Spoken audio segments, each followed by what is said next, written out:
I am sorry. Are you okay? Podcast is intended for mature audiences. The views and opinions expressed are those of the panelists and do not reflect in any way those of the podcast partners, sponsors, or affiliates. Enjoy. Hi, this is Michael Buffer, and you're listening to the Voice of the People. Let's get ready for Boxing Voice. Every day I'm hustling.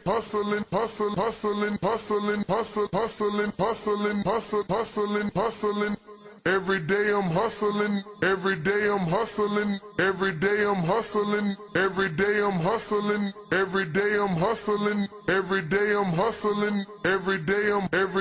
Every day I'm hustling. Every day I'm 12 years. I never expected it to turn out like this. TheBoxingVoice.com. Shout out to the community, man. I appreciate y'all. What's happening, people? Info Joe, Los Angeles, in the building. Adrian, the problem wrong, the man from the frozen tundra. Keem, straight out of Florida. Liz Lowe, Decatur, Georgia. You already know what it is. It's the Queen, Martha K, Detroit, stand up. David Maldonado, New York City. Yo, Nuts, don't cut me off, man. Don't cut me off. King Amin of Essex, catch me for them championship rounds. Big Super Mac, Plainview, Texas. Davidian in Buffalo. God bless you all. In Jesus' name. Without y'all, it ain't nothing. Without the callers, it ain't nothing, man. Bad Girl, TKO, San Diego, California. Big Fish Vega, Palm Beach, Florida. Intrigue the Incredible, straight out the ATL. James Benitez, Huntsville, Alabama. It ain't hating, it's just the truth. Show Kid, Mount Vernon, New York, suckers. SDS Promotions. Coach Mide from London, UK. Let's go! I'm ready! checking in from Tennessee. It's Lethal James, P-A-Y-N-E. It's lethal. Line 6 Reed, just spreading that boots gospel. Bo from Bama, only in America. Well, I'm a true attestation to the American dream. King Born, Crown Heights, Brooklyn. You heard? 4 chicken wings and French fries, breakfast and champions. Let's get to it. JT, New Orleans, Louisiana. Stuff like that. Yo, TVV, this Coach J-Mac. New Orleans, Louisiana, 504, baby.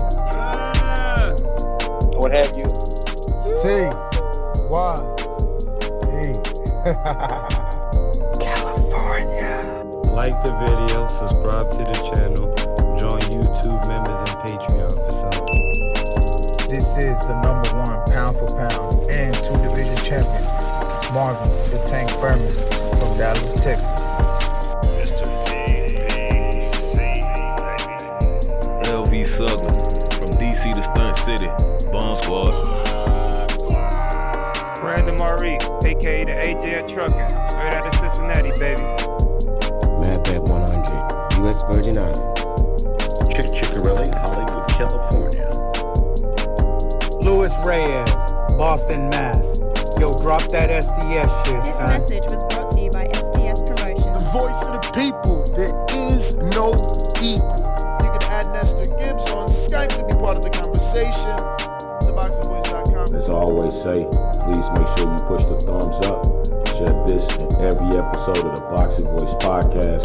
This is TBV for life. If you ain't on Patreon, that's because you're stupid.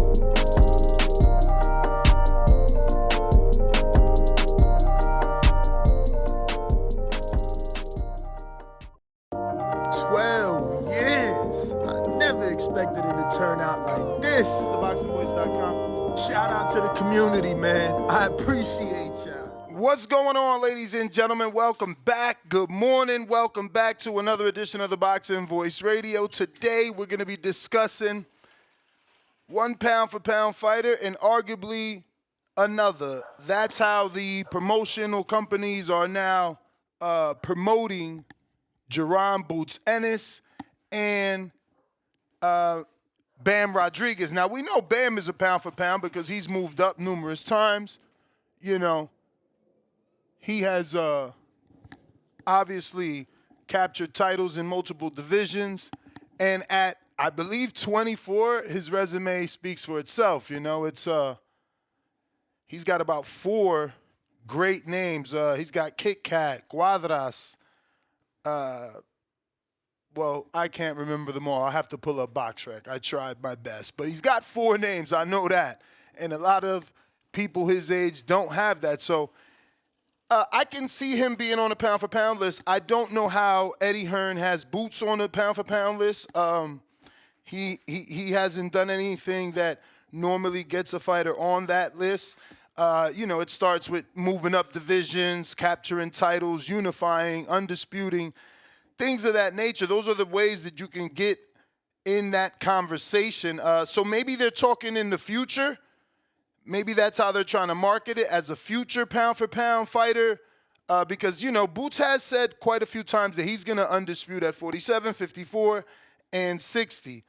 I think most recently we've seen him start saying 68 as well. So who knows, right? If he can do all that, for sure he'll be pound for pound. But at the moment, not sure. But this is more about previews and predictions. So we will be previewing, today's, or rather Saturday's fights, and picking our winners, and then getting to you guys so that you could do the same. So let's start from the bottom. Dennis Thompson versus Edgar Ortiz Jr. Never heard of these guys. They're in a 4-round junior featherweight fight. So, may not watch it. Maybe I do. Just not sure at the moment.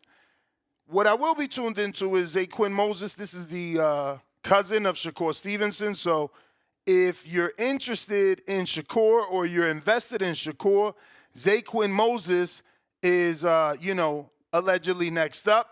Not only that, he does hold the win over Kermel Moton. He's the reason Kermel did not advance.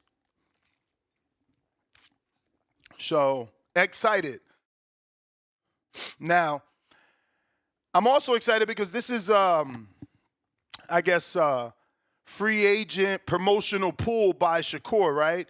He obviously got his nephew, cousin on the card because he signed to Matchroom. We'll see, does that mean Zaquin will develop with Matchroom, kind of like Raymond Ford? I'm sure that Shakur, who's very good friends with Ford, doesn't have an issue how Eddie brought up Ford. He did become a world champion, and he had a lot of television time. So we'll see what Zaquin ultimately does. You got to remember, before Keshawn signed the Top Rank, he bounced all around. He fought on PBC cards. He fought on Matchroom cards, and then ultimately decided he was going to stay with Top Rank. So I'm going to be tuned into that one. Ishmael Muhammad versus Edgar Maka. I don't know who the hell that is, or is it Max? I don't know who that is. But Ammo Williams is back, and he's going to be taking on Gian Garrido. And I guess we'll be looking at that because, last time out, Ammo was seen losing via knockout to Hamza Shiraz, who's now in rumored negotiations with Laura, or could potentially be fighting Johnny Beck, who I believe he was ordered to face. So, Ammo looking to bounce back, looking to show that one loss doesn't necessarily define you, right? So we'll see how well he looks on this comeback, because he did take some punishment, and we'll see did they make any corrections, But he's back in action. And I'll be picking him to get the win, and Zaquin Moses to get the win. Dennis Thompson, who's the A-side, versus Edgar Ortiz in that first junior featherweight fight. No clue who they are, so I'm not going to make any picks on people that I don't know. Ernesto Mercado, I'm going to pick him to stop Serracho. I know Serracho is a tough, durable opponent, so I'm not picking stoppage based off like anything I see.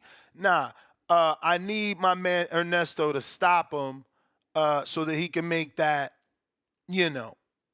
statement to the boxing world. Now, Serracho has been stopped once, and that was by Dante Brown. That's Clarence Bones Adams fighter from here in Vegas. And Brown doesn't get a lot of activity, He probably most shook out at the TCL. So if Brown could stop him in a ninth, and don't get me wrong, I've always heard Brown has power. If you watched his interview with us, you've seen him bring up the Devin Haney sparring. He feels he's always had power, so the knockout doesn't surprise me. but I know Ernesto has power, and we need to make a statement, and that's how you do it. Serracho has a decent resume. He did just lose to Sterling Castillo, so we're getting him off of one win. But his comeback win, is Alberto Palmeda, who we really rank around here. That was a good fight, and he beat Alberto in a split decision, but he beat him on Pro Box. That could be watched. So this is a good opponent for Ernesto. Could we have done better? Yeah, we could have gave him a name like Montana Love, somebody that people know. Right, Serracho is for the hardcores, but it's also for the matchmakers, right? They need to see what it is that I've been saying, and once Ernesto proves it, I'm sure they'll take the leash off, you know. But this is the guy who, in yesterday's show, we discussed, on the Devin Haney Boxers Thinking He's Sweet show, right? We had Conor Ben calling out Haney, and this was the other guy that was calling out Haney. I don't have that pulled up, that audio. I'll try and get it out before we move on. But, he was asked ultimately who would he be wanting to face, and he said definitely not Haney, because after I beat him, I'd get a double homicide and a lawsuit. So, Ernesto's been talking greasy, though. When we first interviewed him, he made it clear that Shakur, Haney, and everybody, Keshawn specifically, they all know him, and they know what he's about. So I'm very excited that he signed with Matchroom, because he does get that opportunity to show us. He needs activity, and his dad was doing a marvelous job bringing him along. His 16 wins are legit 16 wins. His opponents are legit fighters that he faced. And truthfully, he's probably the best 140-pounder, contender and down, right? Not champion, not former champion, but contender and down. I would say he's probably the best. Now, that's going on a limb, because a lot of you guys haven't gotten to see him. And when you did, you didn't love the Red Owl performance, but, I didn't mind it, because I'm pretty sure he still got the stoppage in the Red Owl performance. So, it was a 3-round fight because he made it that. So, we just got to give him an opportunity to get on this stage, which now Matchroom has done. And hopefully we can get like a Regis, a Hitchens, Spotto Loser, Montana Love, something that we can make a name with. But as I'm looking at the 140-pound division, and again, considering contenders and non-champions, I would say that people would debate me on whether he's better than Gary Russell, but I think that's the perfect fight. Now, obviously, he's across the street, hard to prove. Elvis Rodriguez, I think that Elvis has been showing that maybe he's not as great as we thought. He struggled in his last 2 fights, took more shots than I would have liked. Yeah, let's get my Dominican brethren in with this Nicaraguan and see what he really got. Let's get Ernesto versus Rodriguez. Top rank won't mind cutting Elvis if he can't, pass the test with flying colors. Throw Mercado in with Barboza. Ramirez winner right now. I'm all good. I would say throw him in with Barboza, but we know he's fighting Ramirez. But I think he beats Barboza based off Barboza losing, in my eyes, to the Irish fella whose name escapes me at the moment. But, I wish people that perform as good as that Irish guy do get returned so their names don't be forgotten. Put Mercado in with Nesta Bravo, Box Labs fighter. I think he beats Bravo right now. And again, I'm just pointing out contenders or prospects, non-champions. I think him and Kenneth Sims is a great fight. That's the fight to show us, is he the goods, right? Kenneth is this good boxer. He's been on that level. He beat Elvis Rodriguez. He beat I forget that last dude he beat in the Eliminator in a nice tough fight. That's a good fight for Mercado to show us where he's at. Isak is a former champion, so we won't put him in the conversation. Rolly's in that same boat. Kevin Brown with Bob Santos and Box Lab. Let me get him. Let me get him. Battle of the up-and-coming contenders. Let's do it. I bet you Mercado sleeps Duarte. I'm just saying. I'm going to let it go and move on, but I'm telling you, Mercado sleeps Duarte. Moving on. Khalil Cole, this is another one I've been recommending since 0-0. Shout out to my Jersey native. He sparred in the Shadeja Green gym, and that's how I met him. He's going to be taking on Manuel Gallegos in a 10-round fight. I don't know Manuel, but we need Khalil Cole to do his thing and to look very impressive because he's starting to get a lot of attention. There's been a lot of headlines of like him and David Morrell, him and Joshua Buatsi, which is probably more realistic since Buatsi is, at least on that side of the street with either Warren or Matchroom, and now with Warren going to DAZN in April, maybe that's going to make a little bit more sense. But I would still love Khalil Cole, David Morrell, because Khalil Cole was punching like that. He had to learn to settle in, and I think he's starting to come into his own. He's starting to feel himself. And, it's unfortunate that I didn't have the time. Someone sent me the Khalil Cole episode, so I'm going to look for it now and try to watch it without volume. But I'm told they like, yo, Ness, look at how Khalil Cole is living. Eddie must be paying him good. He got a big house and 3 rings. And I was interested. I'm like, damn, 3 rings. I never seen that in somebody's house. But I just got busy. So I'm gonna actually look for that and make sure that information was accurate. But shout out to Khalil Cole, man, changing his life one fight at a time. And I only want to see the best for him. Hopefully he can make his mark and give us another New Jersey champion. I think, who we had? Kendall Holt.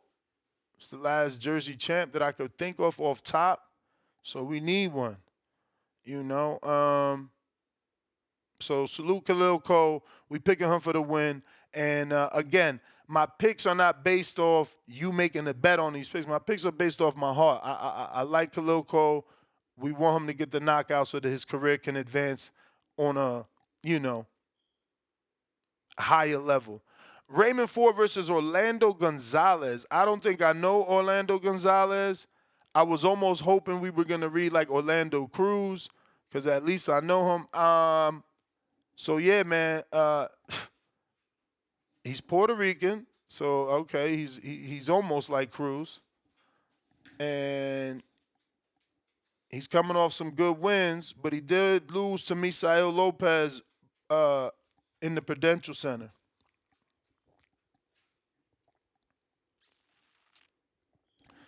His biggest win in his comeback is looking like the Casandena win on Pro Box last year.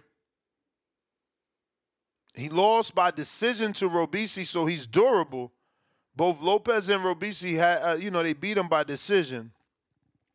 So he's a durable fighter. We'll see. I don't know him though. So we're gonna roll with Ford. And I'm hoping this is a fight where Ford is moving up now in weight. Let me see if that's on the schedule. This is a junior lightweight, which would make it 130. So, yes, Ford is moving up officially for this fight. And then, obviously, in the co-main event, you have Jesse Bam Rodriguez. And let me see if I can pick those 4 I was saying. Okay, so it's Francisco Estrada, Sonny Edwards, Kit Kat, and Carlos Cuadras. And that's all at the age of 24. That's quite impressive.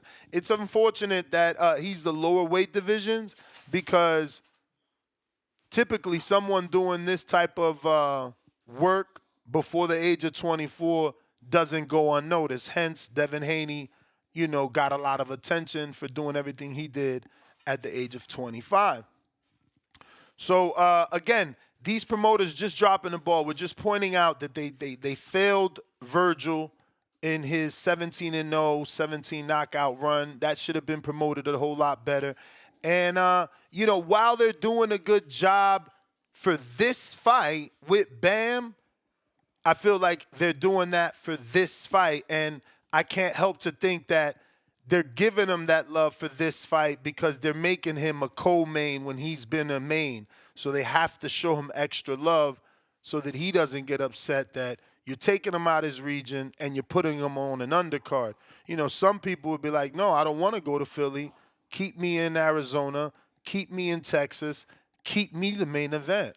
But, he was willing, and we want to hope that he adapts some Philadelphia fans by showing everything that he has in his arsenal. But I did want to point out that at 24, he has 4 names. That's the definition of pound for pound. Like, he has 4 solid names, like 4 former champs that are good, right? That have been talked about in these divisions for years. So, shout out to young Bam Rodriguez. When we first met him, and it was these 2 San Antonio kids, right? It was like him, Joshua Franco, right? And what was the other one? Oh my God, what's the kid with no power?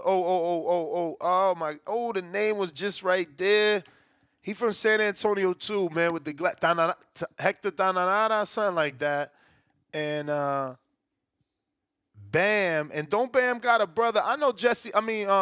What's his name? Robert signed like 4 people, and Jesse and his brother was one of them. And they just both had these glasses, and they just didn't look like that. And look, he's like that. He's certainly like that. He's been doing his thing, man, and he's got a great style, almost Lomachenko-like with the footwork and the angles. But I think, didn't he get knocked down in his last fight? I feel like I remember him getting knocked down in his last fight. So I wonder how he's gonna approach this particular fight, and are things gonna change with all that, footwork? Because I feel like I remember him getting dropped. But we are gonna pick him to win because I know nothing about Pedro Gueva. So we're gonna hope that El Tanque calls in and fills us in on Mr. Gueva and tell us how good he is. But at glance, he lost to Carlos Cuadra by split decision, which is a good thing, which means he's durable, and it was a tight fight if it was a split. Now, some of them scorecards are crazy, 110, 116, so I don't know really how that fight played out. Other than that, it looks like he had 1 majority loss in Japan. So, and that was versus Kenshiro. So he's no bum. He's no bum. I just never heard of him. I'm not the biggest 108-pound weight division, It's not, like Victor Chinny and Nonito made that division hot, Like when Fernando Montiel was there, I didn't even really know who he was until like he fought Nonito. Like, I'm sure I knew him, but I didn't know him like that, And there's another one like Miguel Roman. These dudes got like 50 fights in those divisions. It's like they weren't getting TV time, neither. HBO wasn't really invested. We only had 2 networks growing up. It wasn't easy to find these lower weight guys unless you're like, have the Spanish package on TV Azteca or fucking Telemundo or something like that. And even still, you're going to get to see like a Jorge Arce, beating somebody you never heard of on a TV Azteca in front of a sold out crowd. I ain't going to say stadium because I wasn't checking seats back then. But I'm picking Jesse, man. Picking Jesse. We'll hear what Tank has to say and how much he pumps up Pedro.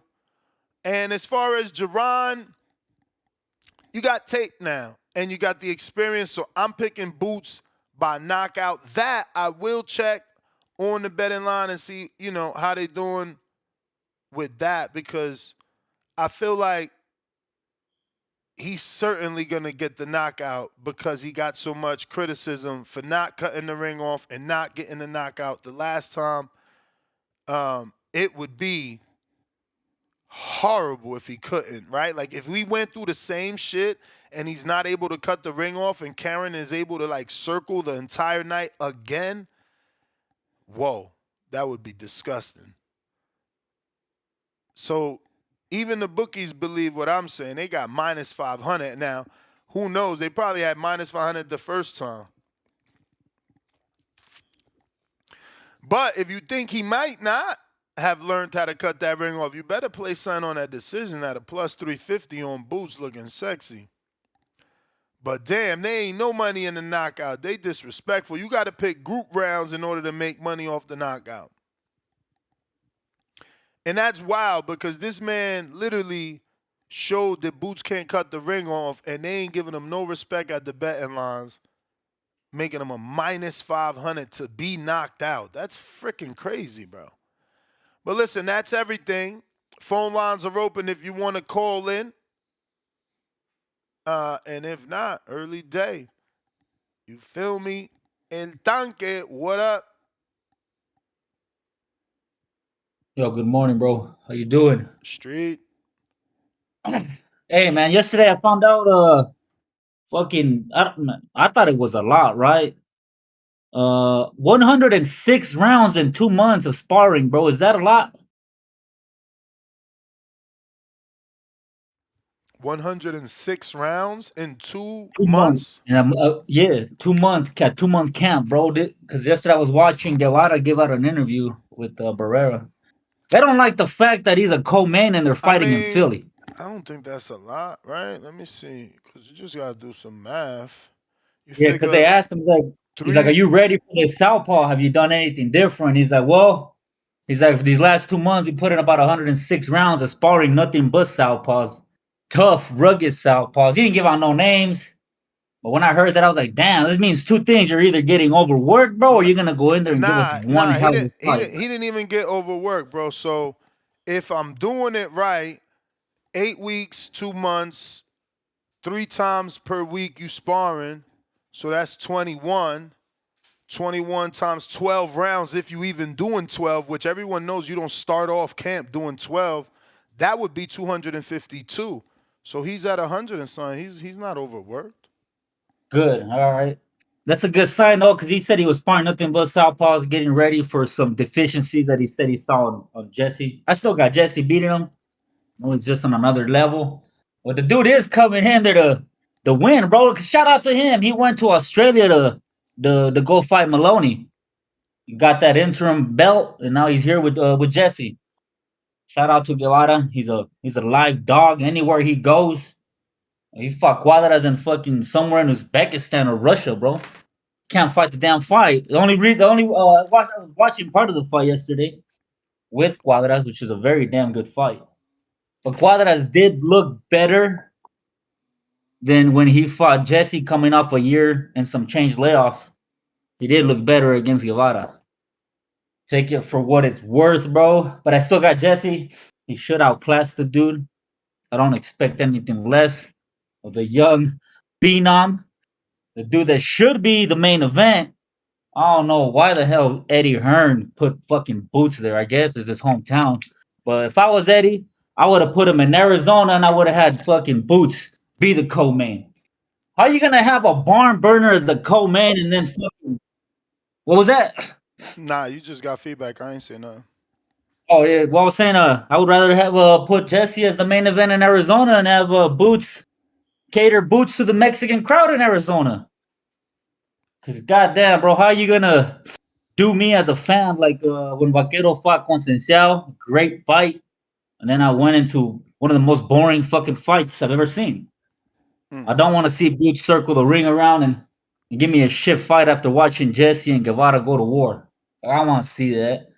I hope it's not like that. I hope he does cut the ring off and does what he has to do. Nah, I think he's coming to get the knockout. I mean, he's got to, bro. That's the criticism that he got, that he couldn't cut the ring off, that he couldn't stop the dude. Man, There's he no needs way to. there's no way they didn't look at that tape going into this fight. And man, this morning I woke up and I saw that Elijah has switched trainers and he's with Bob Santos now. Bro, you late. I've been reported that. I No even shit, I didn't see that. I just woke up and watched it and saw it, bro. I didn't hear or see that till today, this yeah. morning. Yeah, he's living out here. I've been said that. That's what's up, bro. That's what's up. Cause I mean, Chiron did his thing. I need Chiron to get a title shot, man. Throw him in there with the Damas. Fuck it. Bro, they got Chiron on the shelf, bro. It's like you win for nothing with these guys. Makes no sense, bro. That dude is a very good fighter, underrated as fuck too. Really underrated. And they see Chiron, like, who the fuck is Chiron? Go watch him fight. That's a dog right there. A real dog. A dude goes in there and fights anyone. You don't give a damn. Tonight, bro, we got boxing tonight. I can't believe we don't have no betting odds for Iglesias and Ivanov. I thought we would, but I guess those odds are only for Timbo in the UK out there. I like Ivanov, bro. I do like Ivanov tonight, but that Cuban dude's supposed to be like the next David Morrell. But his fighting stance is kind of ugly as fuck. Stands up straight. Is kind of robotic. We'll see though. This Ukrainian is pretty decent. He has a very good jab.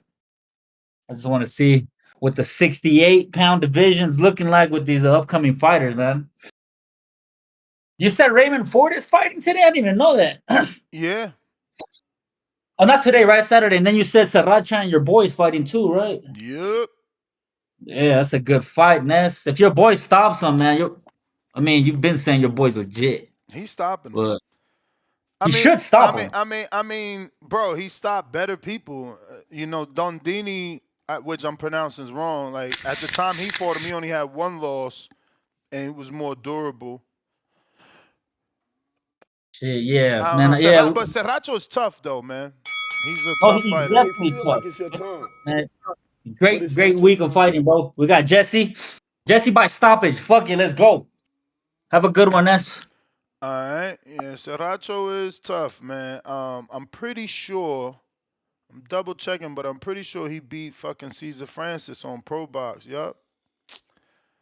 He the one. He the one. He the one broke my heart with Caesar. Caesar was another dude I was pumping up, but I knew Caesar ain't had that power. We always keep it real. It's different with Mercado. He could box and punch. It's different. Let me get to this super chat because I seen you, my friend. It's all good. Hot hands boxing. With the $5 super chat, he says, Mercado is not the future. Please trust me. We know him. He is a good fighter, but he is not what Nestor is saying. We shall see. But watch when he beats Sriracha. I'm like, oh, that was just Sriracha. We got Voris, member for 9 months on that contender level. I believe Karen gonna give Boots his toughest fight, believe it or not. It's winnable fight for Karen. Not gonna be easy. People think. Huh? I guess he meant not to put that extra people and just put not going to be easy like people think. We got In Conquest. Welcome to the prospect level. Let's see here. We going to go ahead and get to any callers. We got Discord and X Spaces. If you want X Spaces, let us get a little repost. Them reposts will get the space a little bit bigger and, potentially some new callers. We got Cliff on a check in Connecticut.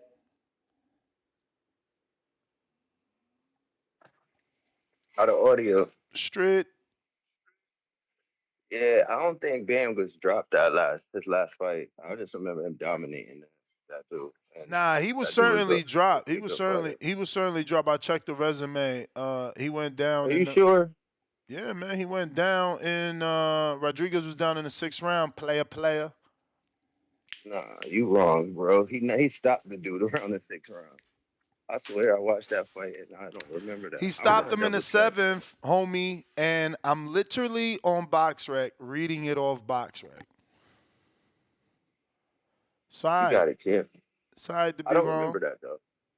It is all right to be wrong. Something that you need to work on. But yeah, I don't remember that. I was right though. Today you were. Most days. Ennis is going for the stoppage. I think betting the over on that is really what you should do because just as much as you think Ennis is going for the stoppage, this guy knows that that's the only reason why he's really fighting Ennis or Ennis is fighting him. I mean, the Because over you want to right is that wrong. the over is not 6.5. bad. The over is not bad. It's 160 minus 160. That if you really like that bet, you better jump on it now. Yeah, I mean, I feel like it's your best bet. They're not paying you for the knockout, and the decision is iffy. You know, if you believe in Boots, you should believe he should stop him at some point. And he was overzealous in the first fight, going for the knockout. So you Yep. should let the fight come to him this time. You know, pick his spots and break him down and get him out of there by the middle of the fight.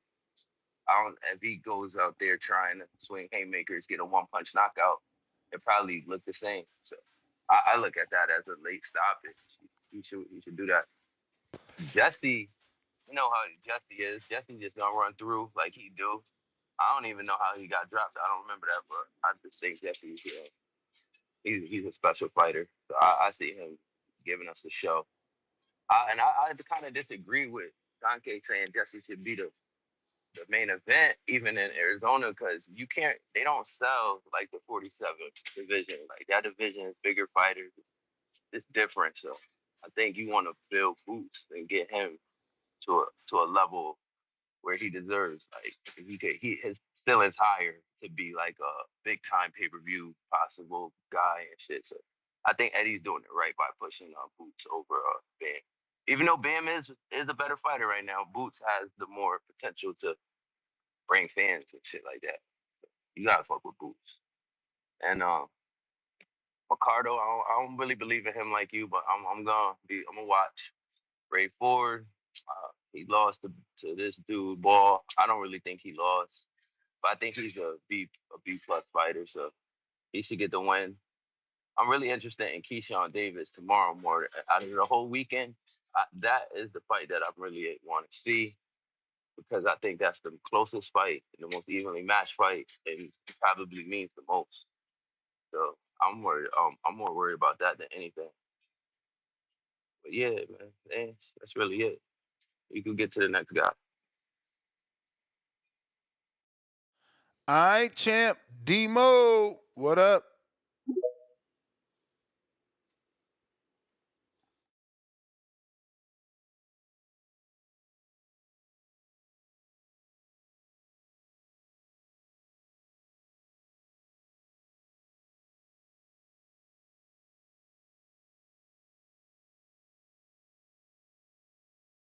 Demo.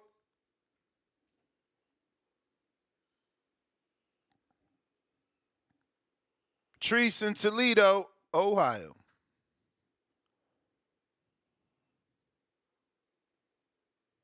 Yo. Yo. What up, though? What up, though? Yeah. What up, though? Shout out to Cliff, man. I'm with my boy Cliff on that Keshawn Davis action too. I'm actually that's the fight I'm most interested in too. I'm happy that they doing like it's staggered too, like one fight on Friday and one fight on like that. You may feel like Instead it's of time, having them stacked on each other, you feel me? Like they did last week with that Oshaki Foster and Floyd Schofield. You feel me? I like that. Different days. I'm into that. But I heard you talking about your man Ernesto Mercado, gang. What you think about him fighting? What's my man? What's the fuck, my nigga? Oh, Brandon Lee. Brandon Lee that got signed. It don't matter who you say. He beating him. Here you go. But yeah, man, I like the Brandon Lee fight, man. Any contender that never won a world title, as long as you not a former champ and you a contender or a prospect, you losing. We shall see, man. He was, if I'm not mistaken, he was on that Clarissa card. If I'm not tripping, I could have swore he was on that Clarissa card in Detroit. He probably was somewhere getting a knockout. But yeah, he was on there, man. But like I say, man, him and Brandon Lee, man, I know that Frank Warren signed that guy and whatnot, so that's something that they could work out. Eddie Hearn and Freddie Warren, you feel me? I'll be into them talking about he's next. And by the way, there's no disrespectful ass, but chill out on my nigga Devin, man. Brandon What's wrong with him?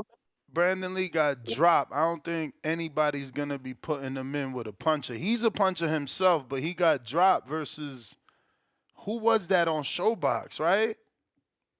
Oh yeah, fuck. Wasn't it Ochoa? No, I wouldn't know Ochoa. I can't even think. Nah, it I wasn't remember Ochoa. He beat Ochoa up. him, but yeah, it wouldn't. I can't remember. But yeah, I do it. But I mean, he decent though. Like PBC, they be having niggas rusty. You feel me? He rocking with Nah, Warren. He getting he some ain't with in there. PBC no more. You say what? He not with PBC no more. I know. That's what I'm saying. He with Frank Warren right now. That's what I'm saying. Yeah, it was the He can Will get some. Malera fight. Will Malera put him down. Ah, okay. But yeah, him. That'll be a good fight. They can work that out, man. Eddie Hearn and Frank Warren can Yo, do this the business. definition of regression. This the definition. My man went from 10 rounders to 8 rounders. That's wild. Hey man, what you say, Nez? It's a money thing. Maybe it was just the business of boxing that you feel me that had caused something like that. You know. But your boy, this kid, but the new Boots, man. Boots. He the new Boots. He got 29 fights. Hasn't won a world title. What in the motherfucking fuck? How you got 29 fights? You ain't fought for a world title and you ain't won a world title. Hey man, say man. He that's why he didn't jump shit. He over there in the UK. He fuck around be in the mix, man. He might be in the mix, man. He a decent fighter, man. Hopefully But Warren got something planned for him. Mix, man. But damn, fuck it. Let me rock out with this. I got you too. But with this Boots on this Boots card in the Jesse Band, my feel like it's tank, your time.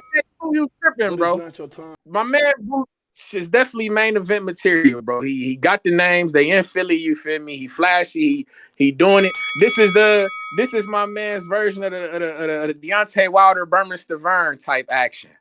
You feel me? He trying to get it back. He trying to get the knockout back. You feel me? He trying to redeem himself. Fuck around, go nuts, and knock him out in the first round or something like this. That'd be the ultimate. You feel me? That's what Eddie Hearn would like to see, a first round knockout for him. And as soon as that happened, I just see him jumping in the ring and calling out some damn bud or something like that. But I don't know, cause right, like I say, everybody at 47, like I say, yes, they tied up right now. Stanionis, who knows what he doing? Barrios on Netflix, fight niggas we didn't want to see. That should be Boots and Barrios on Netflix. You feel me? That should be the fucking fight. And then it's crazy because man, we don't even want to. It's crazy. Ain't that guy? Who the fuck is that? Ramos. Ain't he still signed to PBC? Ain't that still a PBC fighter? Which one? Ain't Barrio still? Barrio San Ramos. Ain't they both signed to PBC? Yeah. How the? Are they? We've been hearing these PBC guys. We've hearing them talking about looking for new networks and all this. You think they talking to Netflix? You think they trying to? I hope, man. I mean, if you're gonna make another island, I hope it's that island. Hey man, I'm not. See, unlike you, Ness, I'm not opposed to that. You say islands, I look at it as a competition, man. Ain't nothing wrong with a competition, you gotta man. understand that competition divides the sport from fighting each other. Cause those networks, they giving you a budget, and now you have a commitment to that network. So you can't have a commitment to the network financially and a commitment to the fans morally, because you'll never. You always gonna take the financial. You got to keep the check coming. You got to satisfy ESPN, not PBC, because Top Rank is on ESPN. So they can't be trying to make fights for PBC or for DAZN. They got to make it for ESPN so they can get that 90-something million next year again. Yeah, that's why saying that people like Canelo thinking about signing the Top Rank so they can keep the ESPN. But like I say, I'm not opposed to, like, so Canelo can jump if Top Rank not on ESPN or those PBC rumors. not on. Those rumors of Canelo fighting Arthur Beterbiev are getting stronger and stronger. So there could be a 3-fight deal for Canelo at Top Rank with Jaime, Christian, and Billy, and then you waited because you have those 2 fights to let Arthur get a little older. Maybe even David fights Arthur. I don't know. I don't know if you're willing to risk that either, because the whole goal of fighting Arthur is to be undisputed. So you can't risk a belt being stripped or vacated. But We know how I the feel we like know it's how your the turn. IBF rock There's out. They definitely When a it's steady not your making turn. there's nothing. there's That's why definitely a we getting this weak 3-fight deal ass for him rematch over now there. because of the IBF. To point that because we didn't need this boots rematch. By the way, the IBF they what they Well, say. I Where mean, my nigga talk? The energy. this guy put himself in position, and that's why I always respect the IBF. I feel like, again, if we get these sanctioning bodies to lay down and come together like Voltron, then the IBF is in charge of what they do best, which is mandatories. You let Peoples continue to do his job there. Same thing for Mauricio. You let him continue to do his job. He is better at making the sanctioning body belt a hotter commodity. Like the WBC is the coveted belt. It's the green belt. Nobody cares about the motherfucking belts. Everybody want the Muhammad Ali belt, not that other shit. So you let him continue to do what he do, I'm in with terms of global expansion. Look at where he's having the convention. My man's in Germany. He was in Kazakhstan, Mexico. He's all over the world with it. These other dudes is Puerto Rico and fucking New Jersey. Like, knock it the fuck off. Their visions is not big enough. His vision is bigger. But, he needs to be brought back like a fisherman fishing. Bring it, reel his ass back in, because sometimes he gets carried away and the relationships that he's building, he starts to give away too much like leniency, a la yeah. Canelo and a franchise title. So you gotta keep him honest with a true committee. He has a committee, but they obviously fucking roll with whatever he says. So you need a true committee. So you bring in each of the sanctioning bodies, I guess top fives, and then it's a bigger committee, and all those belts got to get together, man. I already explained that. Put them shits on one belt. There's way too many goddamn belts cluttering the sport. Every time somebody Nah, want to do something, they got a mandatory with this belt or eliminator with that belt, and it's like, come on, bro. And that's my thing though, the IBF, they be quite a bit of when my man Alpataya they stripped my man Alpataya when the guy when Meredith British was injured, he told the IBF nigga, I'm injured. Don't worry about it. You ain't got a stripping gang. I'm injured. I can't fight. They stripped the man anyway. And then Nah, make they him don't fight the play. man for a belt that was already like it'd be shit like that. Like the IBF, I feel like sometimes is they excessive and But they that's the thing. and they I'd rather them be like that, because you getting your shot. You see, that's the fear with the IBF. Oh, they excessive. Oh man, they gonna strip you. I'd rather them be known for that than known for fucking creating franchise titles.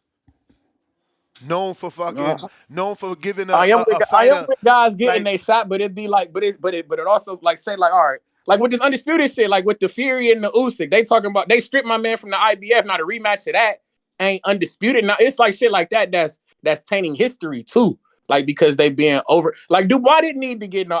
Why the fuck did he need an IBF belt? Like why the fuck? We know he would have been next up. Like it wasn't no need. You ain't have to throw that belt on him. Like why the fuck is that ruining the second fight for being undisputed again? Like I don't. That's unnecessary.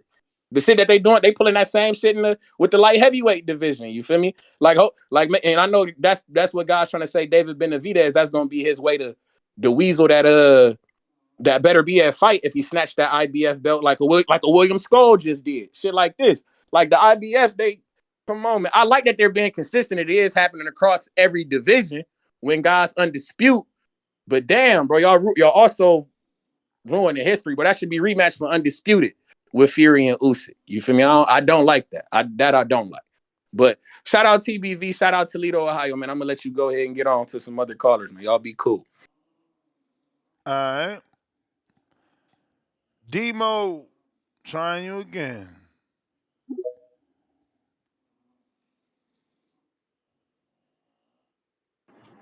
Yo, can you hear me this time? Yeah. All right. So shout out to Boxing Voice. I wanted to start from the bottom. I know for sure you said Ismail Muhammad was in a fight, Ernesto Mercado, and then you said somebody else. I forgot who it was, but I'm taking both of them. Both of them by stoppage. Ismail Muhammad is the chef. I don't know if you know that's Boots fighter. I watched him fight once or twice, so I know he one of them guys that go after it. I got him by stoppage. I'm gonna take Ernesto by stoppage. I'm gonna trust your word. You know, we want to see him in the big fights, so he gotta make a statement here. Um, and then moving up, you said somebody moving up. Forgetting his fucking name. Ray Ford. Yep. Ray Ford moving up at the right weight class. He gonna get a stoppage. You know what I'm saying?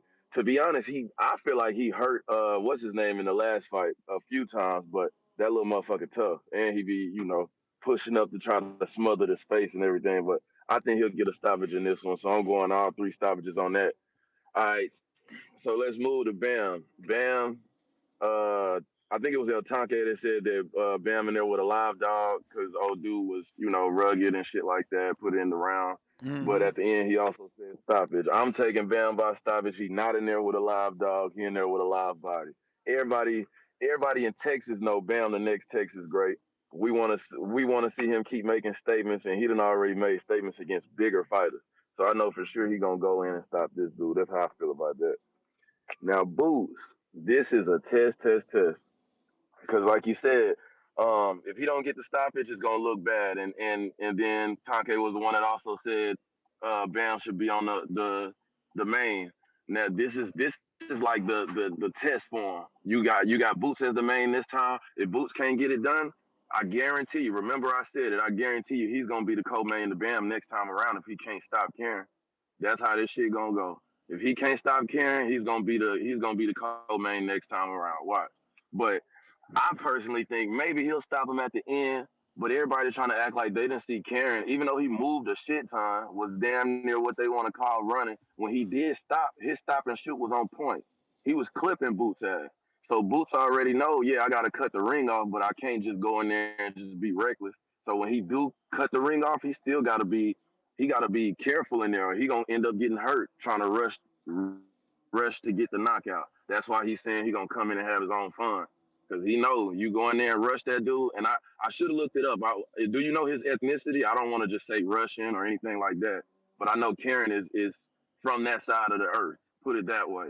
And they ain't going down without a fight. So just because he moved, don't mean that he ain't punching. Cause to me, I feel like he got some power. Every time he clipped Boots, Boots wasn't just rushing him. Like he tried to rush him at a distance, but anytime he got close, he'll catch Boots with a shot or two, turn him. Like it ain't gonna be no easy fight. So if he do get the stop, it just late. I'm going with the over round. He's Um, Ukrainian. but yeah, okay, so there we go. Even better. So Ukrainians, we know Ukrainians known for the footwork, and then on top of that, they known to have the heart. You seen what Usyk did to Fury? He prayed in that corner, did his little prayer in the corner, came out and bounced Fury ass off the ring 3-4 times before they actually caught a knockdown. So if Karen get the chance to hurt Boots because Boots rushing him, hey, he gonna be in trouble. And I don't know if you seen that like all access shit. Boots was popping his shit like, oh, I ain't never been heard, and if I keep doing what I'm doing and listening, even though you've been doing what you've been doing, you've been getting clipped. All it's gonna take is the right person with some power to clip him and hurt him. So if he gets hurt by Karen, Karen's gonna stop him. I'm not saying that's what's gonna happen, but I think not. I know for sure I'm taking the over rounds on that. I want to see how this shit gonna play out. So every fight under that, from Ishmael up, I feel like it's gonna be a bunch of stoppages. We hoping that Boots get the stoppage because that's what separates the greats is being able to adjust. If he can't go in there and adjust, and it's a second fight, everybody know in the second fight, adjustment fighter, a great fighter gonna come back, make the adjustments, and get the job done. Even Mel was able to get the job done twice, and in them second fights he still was struggling a little bit. So, but the adjustments made it happen. Let's see if Boots got that. But yeah, I'm gonna tap back in. You know what I'm saying? Just wanted to shout out right at the clapper. Let's go. You the man, champ. You may feel like it's your time, but it's not your time. Ronnie Phoenix, what up? Good morning, Nez. How you doing, brother? All good. I'm looking forward to this weekend, bro. I like how someone was saying, I think Tree said it earlier, bro, how the fights are split up this weekend, man. It's cool because I was already wondering which one I was going to be watching. You mean the zone card or the ESPN card? But now I see right now I was on the betting line. checking the odds, and I seen that the Keyshawn Davis fights on Friday. His brother's fighting on the card too. Yeah, Huh? it's on a Friday. Okay, that's dope. Yeah. In regards to the Boots, I think Boots is gonna make the right adjustments. Go in there and get the stoppage. You guys are saying the over. I think it's gonna be the under. I think he'll make the proper adjustments. He's watched the tapes. He knows what he's up in there against already. He's been there 12 rounds. But Karen does have good footwork, man. He knows how to run around that ring. So I understand why you guys are saying the over, but I think it's gonna be a quick stoppage. I'm taking like third or fourth round stoppage. Bam, I got Bam. I'm gonna just go money line on Bam. I'm a big fan of Bam, and I do agree this fight should have been in Arizona. You know what I'm saying, with Jaron on the undercard and the co-main.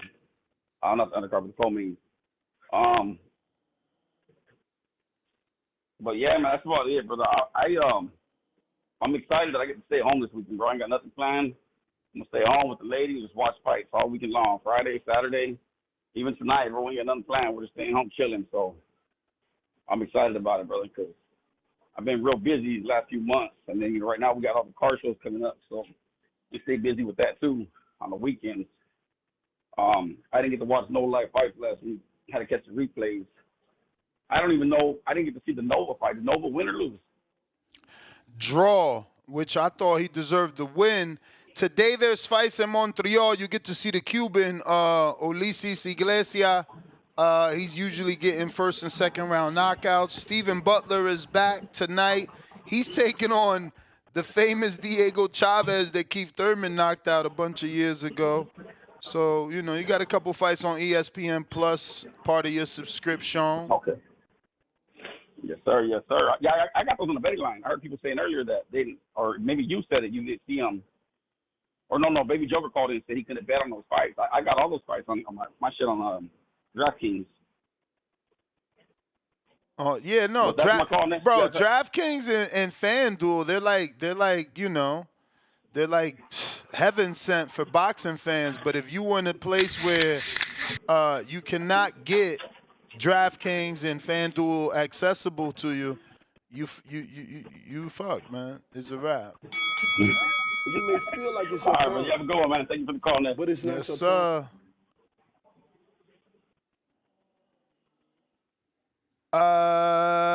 We got phone lines are open if you want to call in. Discord is available. X Spaces also available. We are doing previews and predictions. Fake hardcores.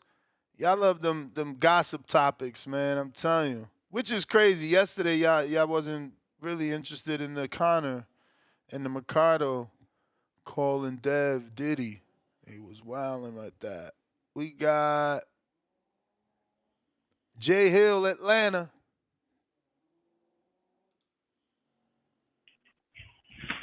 You can hear me? Yes, sir.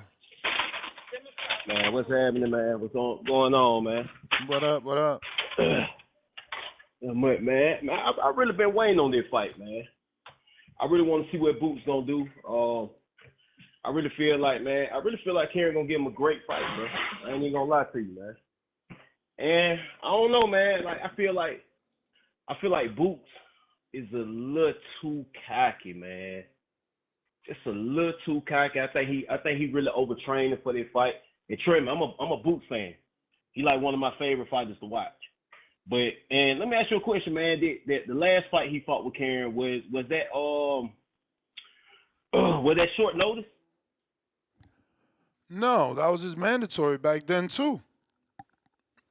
No, I thought that was short notice, man, for some reason, man. I don't know.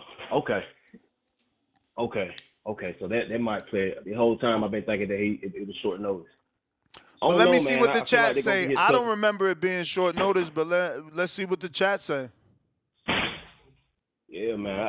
I think they're gonna be Boots tough fight, bro. I ain't gonna lie to you, man. I don't think he gonna knock him out.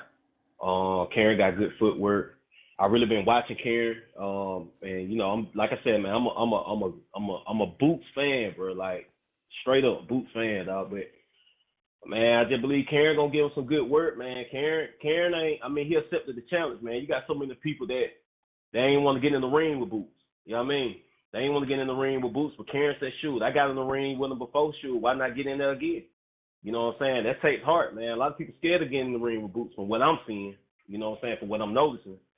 But man, let me ask you a question too, man. Avius Griffin fighting under the Keshawn card? No, Avis Griffin fighting on DAZN from what I seen him post. Let me look up Okay, his. talking about this Let me week. Let me look up his IG because I seen him post that he on DAZN and he had a DAZN logo.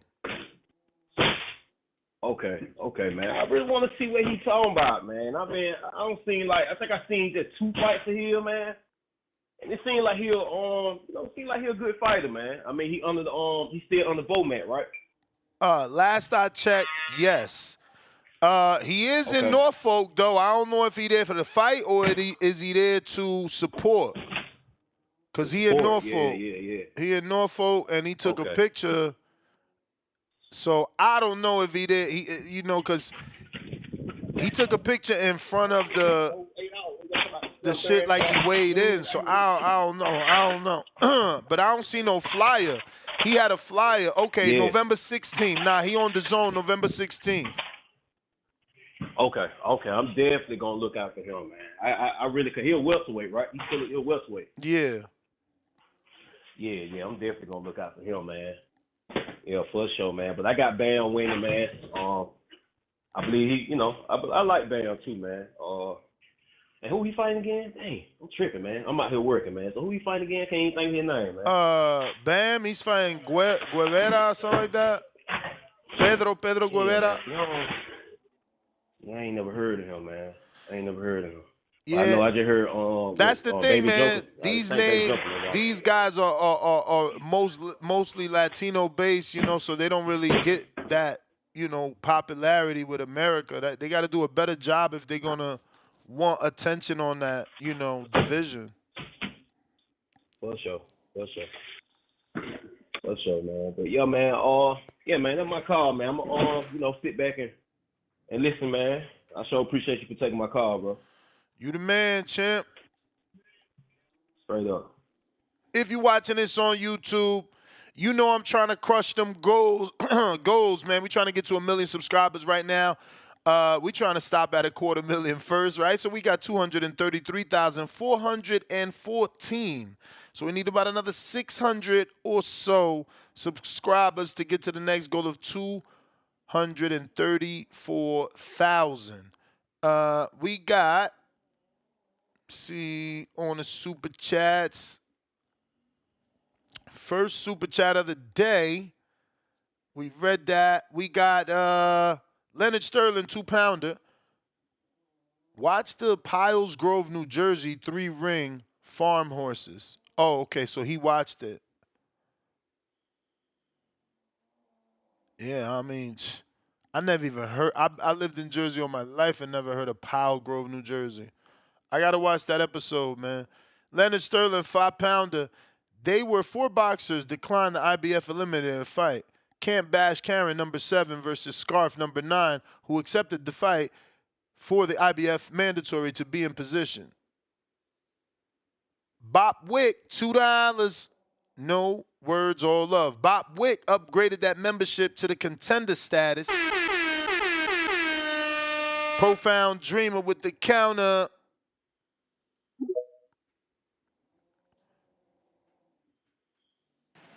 Hey, Cattle Around TBV, that's if you're still listening. Get on down with these profound rhythms. Ness, I ain't going to front, man. I'm coming in clear? You coming in clear. I ain't going to front, man. I kind of been laying low with this boxing stuff with the Boots fight week coming up because I've been wanting Boots to keep making noise, keep beating down that door so that hopefully we can force Turkey to make the Bud versus Boots fight. But I ain't gonna lie, man. Boots and Eddie kind of going outside, man. Like I'm looking at the tickets, and they only opened up half the arena for this fight. Like Boots just sold 14,000 tickets in the same arena, and now they closed off half the arena for this fight. Yeah, that's not a good look, man. And how you gonna keep making noise, and how you gonna keep trying to kick that you a big commercial option for Yeah, but Terrence champ, Crawford you really about when you only selling half to the kick they arena? back? You really about to kick they back in for doing less numbers? Like they fighting Karen, bruh.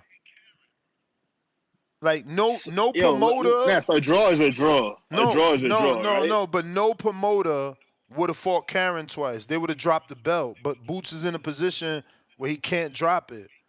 But Karen's not a TV fight, let alone 2 times, bro. All I'm saying is I want him to keep making noise for the Crawford fight, and I feel like this kind of goes in the opposite direction of that. But either way, we get in the fight, and it's cool. My only thing is everybody talking about Chikazian or who's going to get the stoppage and Karen getting knocked out. Listen, man, I gotta respect Chikazian. The way his team moved to get this rematch opportunity with Boots, a lot of fans got to start putting respect on how that man got down. All right, the first fight, it went how it went, and he went back to the drawing board, stayed busy, stayed chomping at the bit, and him and his team pressed the issue. They forced the purse bid to happen. They could have stepped, or not stepped aside, but they could have waited and gave Boots and their team a little 10-day pass or whatever, but they know they pressed for an immediate purse bid.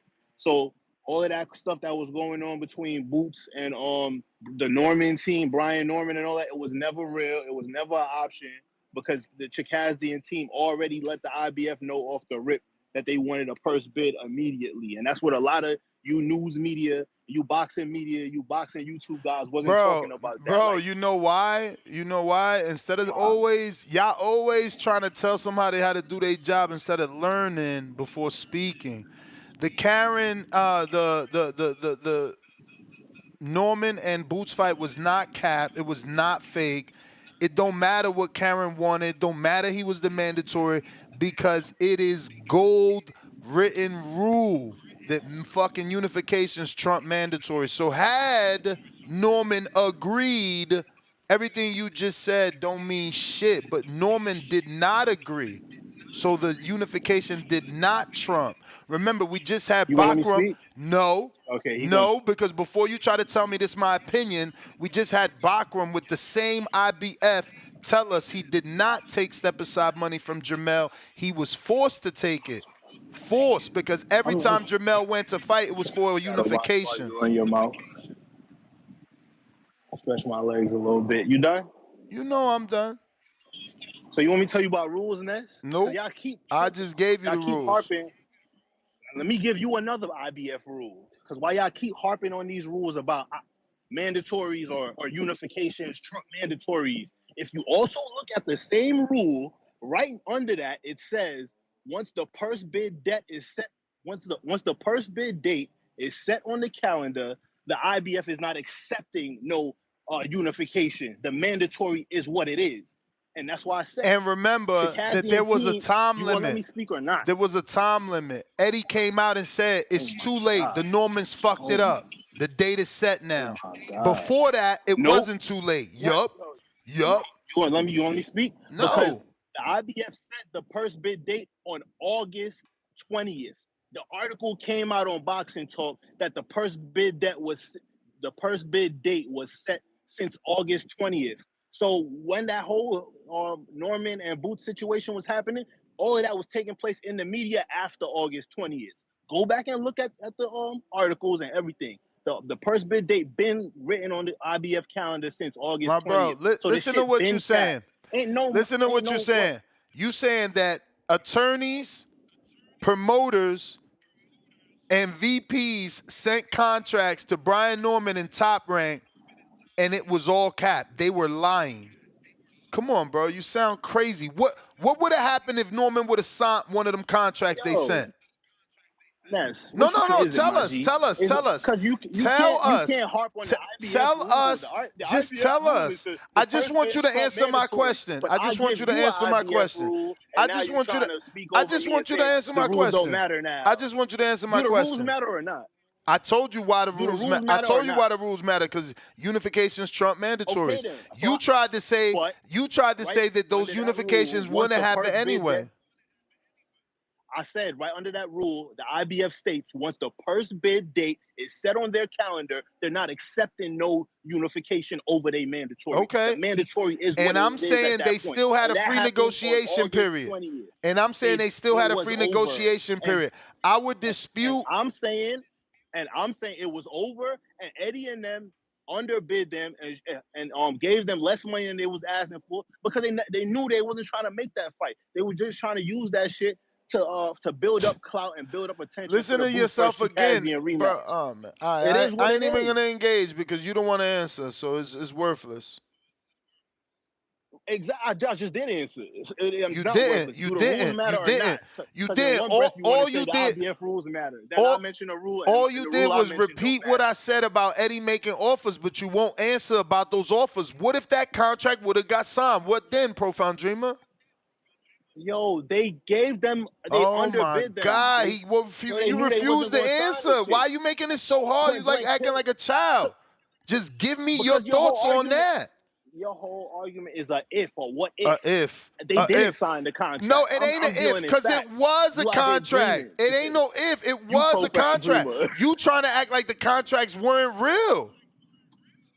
I'm saying You saying they sent them? and that's You saying they sent them to bullshit to clout chase? I'm saying if they sent them to clout that chase, whole shit was clout what chase, man. happens If you if look they at the sign IBF it? rules, So what happens if they if was a sign fifth, it? nigga.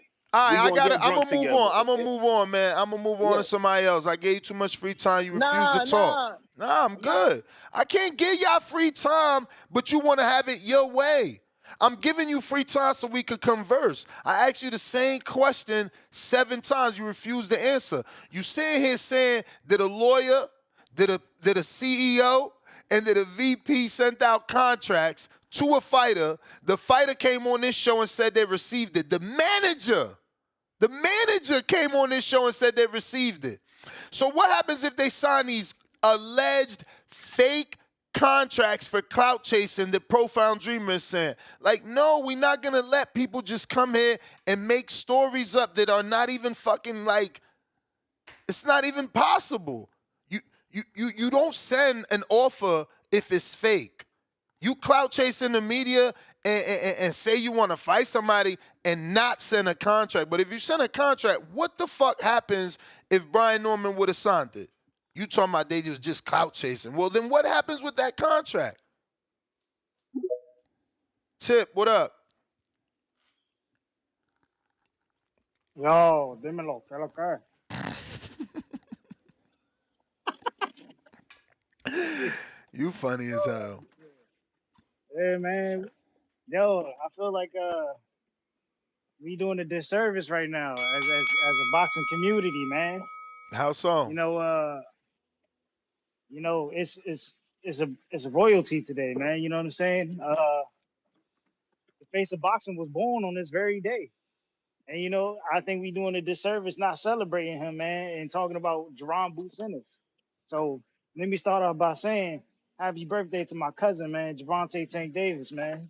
You know what I'm saying? But yeah, let me move on, man. Jaron Boots Ennis, it's a shame, man. His fight not picking up any traction. It's been so bad that has Line 6 Reed even called in? Nope. Like we ain't heard from Line 6 He Reed in ain't months. calling in months. like what's going on here, bro? Yo, you like, official, bro. Shout out for remembering that shit. That's hilarious. Boots' biggest fans stopped calling in, man. Like, this is how bad it is over there. You know what I'm saying? Like it's just going sideways, man. It's just going sideways, man. Yo, that was a good one, bro. Holy shit. I forgot about Line 6 Reed. And yo, shout out to Cliff. You know what I'm saying? He's still working on his way to the gym. You know what I'm saying? He gonna get there. He gonna get there one day. I think Cliff just decided he not even gonna address you, and he just gonna show you. I think that's what that is. Hey, man, I'll believe it when I see it, man. In this current day, on this current day, I just think Cliff not going to the gym, man. He's just giving out. He just, that's just what it is. Yeah, Boots and Karen, man. Y'all know I'm a hater, so I'm going for Karen Chukadazian. You know what I'm saying? My guy, he had 3 exceptional wins. After the last Boots fight, one against Peter Petros, and the other against Harry Scarf. You know, he been staying busy, man, and I think he gonna counteract everything Boots gonna do. You know what I'm saying? He gonna pick up the slack that he didn't take advantage of in the last fight. You know, and he gonna really be more offensively aggressive in this up and coming bout. Shout out to the rest of the names on them cards. You know, they're not important. You know what I'm saying? Uh, I'm just a hater. So you know what I'm saying? That's how I'm gonna get off today. Yeah, you know, we got that kid from Jersey. I always forget his name. I'm sorry. It's the one who be talking shit, the Oshaki. That kid. We got Bam Rodriguez. He fighting another old head. You know what I'm saying? Bam is definitely out here collecting hospital checks from these old guys, man. Shit, who else on that card? The other dude from Jersey, Khalil Cole. He date that girl from OTX, man. Shout out to him. You know what I'm saying? Uh, yeah, and then I guess Shakur nephew, right? He on the card. Yep. Yeah, man, it's a lot of great names on this You may card, feel man. like Don't it's your miss it this time, Saturday. but it's Keyshawn not your Davis, time. man. Don't miss it. You on ESPN with it, y'all. Not this Saturday, Friday, bruh. You a fool. Friday. You a fool, man. King Counter. Profound Dreamer. Gather around TBC. That's if you're still listening. Get on down with these profound rhythms. Ness, man. Come on, how you gonna hang up on me like that? It's all good. I know you mad because you brought up the rules and I hit you with another rule. You But ain't it hit is me. what it What is, other man. rule you hit me? Oh my God. I hit you with the IBF rule. I just told you. Right? And then AC Green, the manager, got on your show and even said he felt that Matchroom never wanted to make the fight anyway. So like, just let it go, bro. Just let it go, man. Let's move on, man. Yeah. You out here wilding. Meanwhile, he receiving contracts and trying to get $2 million. Right, but he They also don't came on really your want. show and said he never felt like They don't offers really were want the real. fight. They don't really want the fight, but they came 300,000 away from the number they wanted. It's funny because you attacking me, and when I'm just a fan, but AC came on your show and said what he said, and you ain't attack him like this. You ain't jump down You his neck crazy like as this. hell. You know I did. Oh, okay. I told them that Okay. why they ain't take that offer. You crazy, man. Hey man, he sound like that No, nigga I'm on saying the wood talking about something. You let Terry bone. exactly. That's out here. You let AC come on your show and he boned and you said nothing. AC got that line off. He said he never felt like Matchroom was really intentional about making that fight. He Yeah. never felt like they wanted to make the fight happen. He And you got let 3 him get that revised off. contracts. But you let him get that off though. But I'm All not right, letting then. you get that off. He got 3 Exactly, that's what I'm revised saying. contracts. You ain't treating me like Terry. You let AC bone, but I can't bone, man. But let he me get got to my 3. next No, point. but explain to us how Matchroom was faking it if they gave him 3 revised contracts. That means I don't know, that Ness. means they accepted their conditions 3 times, bruh. But I don't want the fight. Ness, you I banging on amended. me when Hey, I'm a hey, fan. Troy. I I told you amended my the opinion is contract based on the 3 IBF times. rules. I amended it 3 times to Yeah, suit you ain't you. trying to work. Come on, man. This dude don't want to. Not He don't want to working. live in reality. Who they talking about? Boots Ness, and Brian Norman situations where he bringing up talking I about it told was you my cap. opinion Saying based on the Brian Norman IBF didn't want to rules. fight or Boots didn't want to fight because Norman and them Saying kept. Matchroom didn't really want the fight. And I said, based on the IBF rules, the I fight kind was of never agree with possible that. because I kind of Chukazian put agree his with foot it down. because Troy don't never agree I with don't me, think this Boots looking for motherfucker. no hard work. And I Norman, mean, it is what it is. and Norman's hard Brian work. Norman injured. He got to get back and regain the fans' respect. So it is what it Yo, is. y'all He got to come wildin', back, bro. come My over man here and had regain y'all one respect. fight, and now he's hard work. But he fought a good guy, a good puncher. That was a good scrap. Yeah, the Giovanni fight was good, but so was the Boots fucking Villa fight. So anyway, let It me get to my was. next point, Ness. So, because I definitely want y'all opinion on this too, especially you, Troy, because you the master You may boxing feel planner, like it's your boxing time, coach, and all of that. but it's not your I time. don't think Boots is knocking out Chukazian. From what I seen in that first fight, and when I look at Chukazian records, he never been dropped, never been stopped. So I don't see how Boots is We going to putting him to figure out sleep, man. how to keep this man from dancing. His footwork is too good, his Film balance is study. too good, and he's too good of a counterpuncher for him to get knocked out by accumulation. Loma Boots never don't been get stopped. one punch knockout. Loma never been stopped, but you was picking Tank to stop him. Hey, listen, Cause Tank, Chuhak cause Tank Zion different. can be stopped. Everybody can Chuhak be Zion stopped. can be stopped. You got to go to his body. You got to stay. You got to stay on him. You got to see. This is the thing between knowing it's old school things you do. A lot of these guys don't know how to skip to their fighter. They're not skipping to him, pawing the jab. So he can't be doing all that moving. They're trying to walk him down. That don't work for people who move like who fleet footed like Karen. He got good foot Okay. movement, good rhythm. He's staying out of the way. He's slipping, he breaking at the waist. You got to go to them people body with the right hook. What is he left-handed? Chuak Zion or right-handed? He getting I think he stopped. orthodox. He getting He stopped. orthodox. Then Boots should stay right-handed and throw the right hook to the body. And Yeah, that and we're not then gonna see that'll him stop. keep him from bending over that way, and then that'll run him into a left hook, and he'll stop him. Karen getting stopped. And I appreciate you saying that too, Trick. You breaking up, profound. Damn, unless I'm still here. You back. Yeah, when I was making a list Yeah, of things I it's want to just the see from thing Boots is this fight, Brian. They I they want to trying see to more make body Brian control. Norman Jr. wait because he the younger guy, so he gotta wait for real. You know what I'm saying? Like he did have a good fight, but he need to have. Listen, it was an impressive win, but to get a Boots fight, he must fight one of the Boots Well, opponents and some more opponents and have a virtuoso win.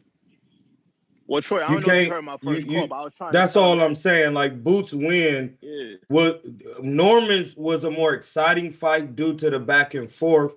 Some Boots is really winning easily. That's why we're looking to see him step up and do more. See, you put these curses on yourself when you don't know how to respond. All you got to do is say, "Well, no, I feel like the pro game is really, really intense, really got some depth, and I just need to work on some things because my defense might have a little holes or such and such like that." But he's beating these guys in a virtuoso manner, doing flashy shit. So now people want to see him do more. Like, well, no, leave them guys alone down there and go over here because you the next one. But then Brian Norman got a good case, but he's still young though. So I could see both sides because it's business before boxing. That's Ben Bautista. It's business, then boxing. You may feel like it's your time, but it's not your time. I don't know, man. I'm rewatching the fight. Maybe he need to come out. And I'm not saying like he did in the whole first round, but how he did in the first couple of seconds. He was using the jab. Then Who? he gets away from that, and he tries to kind of walk him down. And Who, Brian? no, Jaron. So Karen senses that pressure and he starts to use his feet. But had Jaron stayed behind the jab, Karen was in range. Jaron was popping the jab, This hitting is him in the the this face is the and in the thing. stomach. This is the thing. Is Jerron Boots taller than Karen? Yes. Is his arms longer? I don't know. I ain't checked that, but I just Okay, well, he's clearly taller. yep. Why would you go forward on somebody who boxes? That doesn't make sense. You make them come to you because people who like to box don't have a good foot. Well, this is why I was saying Ryan Garcia and Devin trying to go forward. You gotta go forward when you're the shorter guy and get in that range to get your jab off. So that's why he'll stop Karen if he box off the back foot. It's that simple. Just stay in the middle of the ring and make him get to you through the jab. And that's how I know when niggas is not that good because what's wrong with doing what's young kid's name? Floyd Schofield. What he could have did. Like that's what y'all saying he could have did. He could have just boxed him the whole. Yeah. But that shit, Ness, you really gotta practice that. Because it's hard because you be like, well, damn, this shit taking all day. I didn't hurt him a couple. Yeah, I used to really have that problem. But then after I hurt my eye and start watching boxing again and really sitting down, I realized, damn, you really gotta have a good front hand. You gotta just know how to hook. Cause you gotta think a lead uppercut or knock. So he knocked dude out with a lead uppercut. So he really could have did that earlier on if he would have stayed on the front hand. I mean, Norman did. But like you said, Boots has to keep dude back. He could just catch him off the front hand, whether he left or right-handed. But that take a certain type of practice, not these dumbass mitts I'm about to show you. I'm glad. I'm gonna show you exactly why. I taped it. I'm glad. I'm glad. Thank you. Thank you, brother. I appreciate you. I taped this shit. Karen It really, he got a lot of lateral movement, Lord. bro, his footwork is phenomenal. He got black trainers, if I'm not mistaken. Looks like we got to our goal for the WBC title, so we're going to be giving that away and starting up a new goal. We're going to Where go is out this? to a caller in the Screenshot of it. meantime, in between time, Stone Bone Boxing. What it do? Yo, what up, what up? What up? Yes, sir. Ness, you rewatching that fight right now? Yeah. How far are you into the fight? Nah, what round you at? first round. I mean, well, now it's second. I paused it in like a minute of the second. It started to get some lulls, but around 5 and 6, Karen starts to, instead of just moving, he fakes the move and steps to Jaron, and Jaron freezes. And probably round 5, 6, and 7, every round, every time Karen did that, he caught Jaron. He would feint the lateral movement, step towards Jaron. Jaron would be expecting the lateral movement and would either throw the shot around Karen, and Karen would counter him inside. If Karen had power, that would have been a whole different fight. He was was stopping making Jaron, because he doing mid work like this. I'm gonna show you why. Look, you see how his feet ain't moving? He just standing in the, and you're not drilling foot movement. You're just throwing wild shots like an amateur. That's not professional boxing. There are certain shots that let you this throw. man get his call, Troy. You got to Oh learn no, to let I these was guys just talk, my bad, sir. and then you jump in. Go ahead, my bad, blood. I was just showing you. I'm on the X's. I can't even watch it right now. I'm in the garage burning me some good morning. Go on, Jeremiah. But yeah, you can see some of the things that Jaron struggled with. And people was like, oh man, you tripping, man. He ran the whole fight. I was like, he made Jaron chase him, and then he started feinting the chase, stepping over and countering Boots. Boots was running right into the shot. And his dad said it to him in the corner. He was like, what you doing? He's like, what we doing? Like, you can, if you watch that fight again like you are Ness, you gonna look at Boots and say, he can't cut off the ring.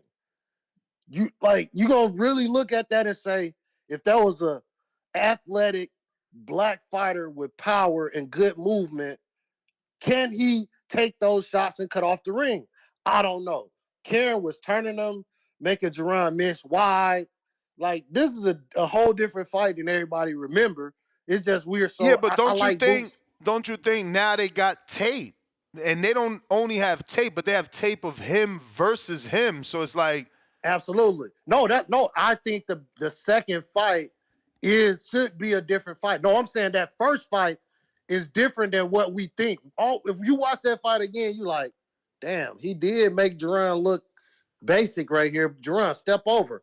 He feigned you and you falling for it, freezing, and he just threw the shot and landed. So this is a fight that exposed some weaknesses for Jaron.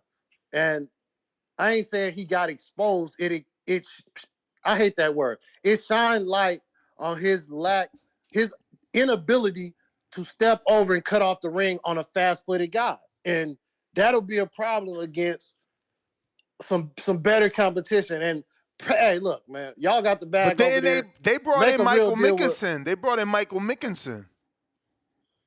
Oh yeah, I had the pleasure of watching Bud beat up on him in Black His Eye. He's a good fighter too. I've seen Bud.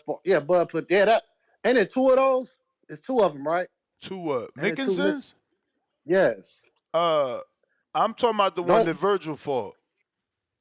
Yes, Bud beat up on him. Bud sparred him for, was it Evanesia? He sparred him for one of those fights. I remember him. I met him before. But Jaron, make sure you step over. run him into the left or the right hook, figure out which lateral movement, cut the ring off, step forward, press him.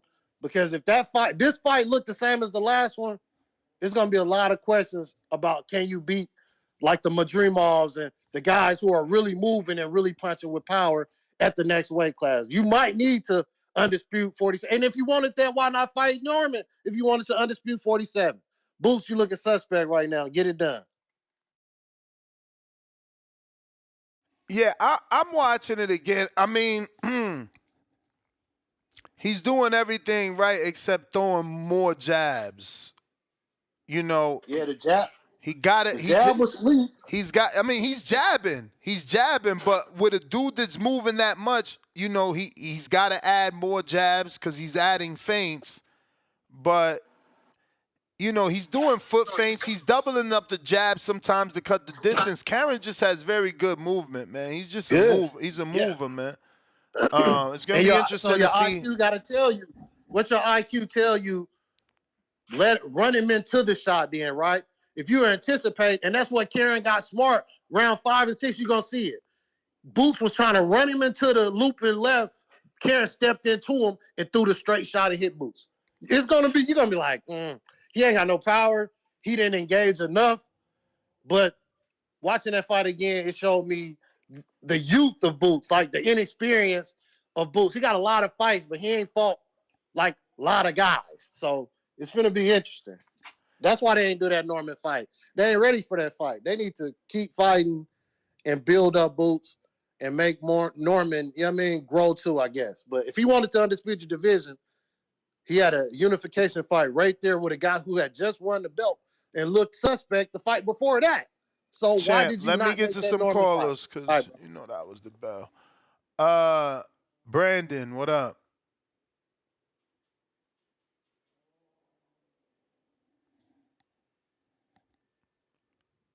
Yo, Ness, Troy, how you guys doing? Straight. Good, baby.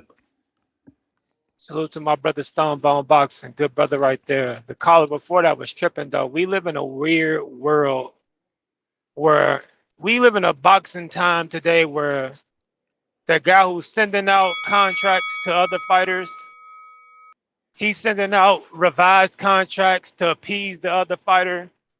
Each time the contract is for more money, for career high paydays for every contract he sends out, but he's clout chasing. He don't want the fight. Right. I'm offering you for career high paydays every time we send out the contract. The last one being like 10 to 12 times your highest payday. But I'm clout chasing because you want more than 13 times your highest payday to fight me. Meanwhile, I'm probably going to make the same amount I've been making to fight you, but I'm the clout chaser and I'm the one that don't want the smoke. Weird time we live in boxing, man. These are some weird fans. They respect the guy that gets shot, not the shooter. And Boots is the shooter in this division. We heard all these guys talking about the money there he's offering ain't enough, but we see what they're doing now. We got what's your boy name for PBC's about to go into a purse bid. Ain't nobody about to bid high on that shit. That shit's trash. We ain't never heard of his mandatory. You got Brian Norman, who was getting ready to fight on a contender's undercard, gets hurt. Now we don't know who the fuck he's fighting next or when he's coming back. And we damn sure know he ain't getting millions of dollars for his comeback fight.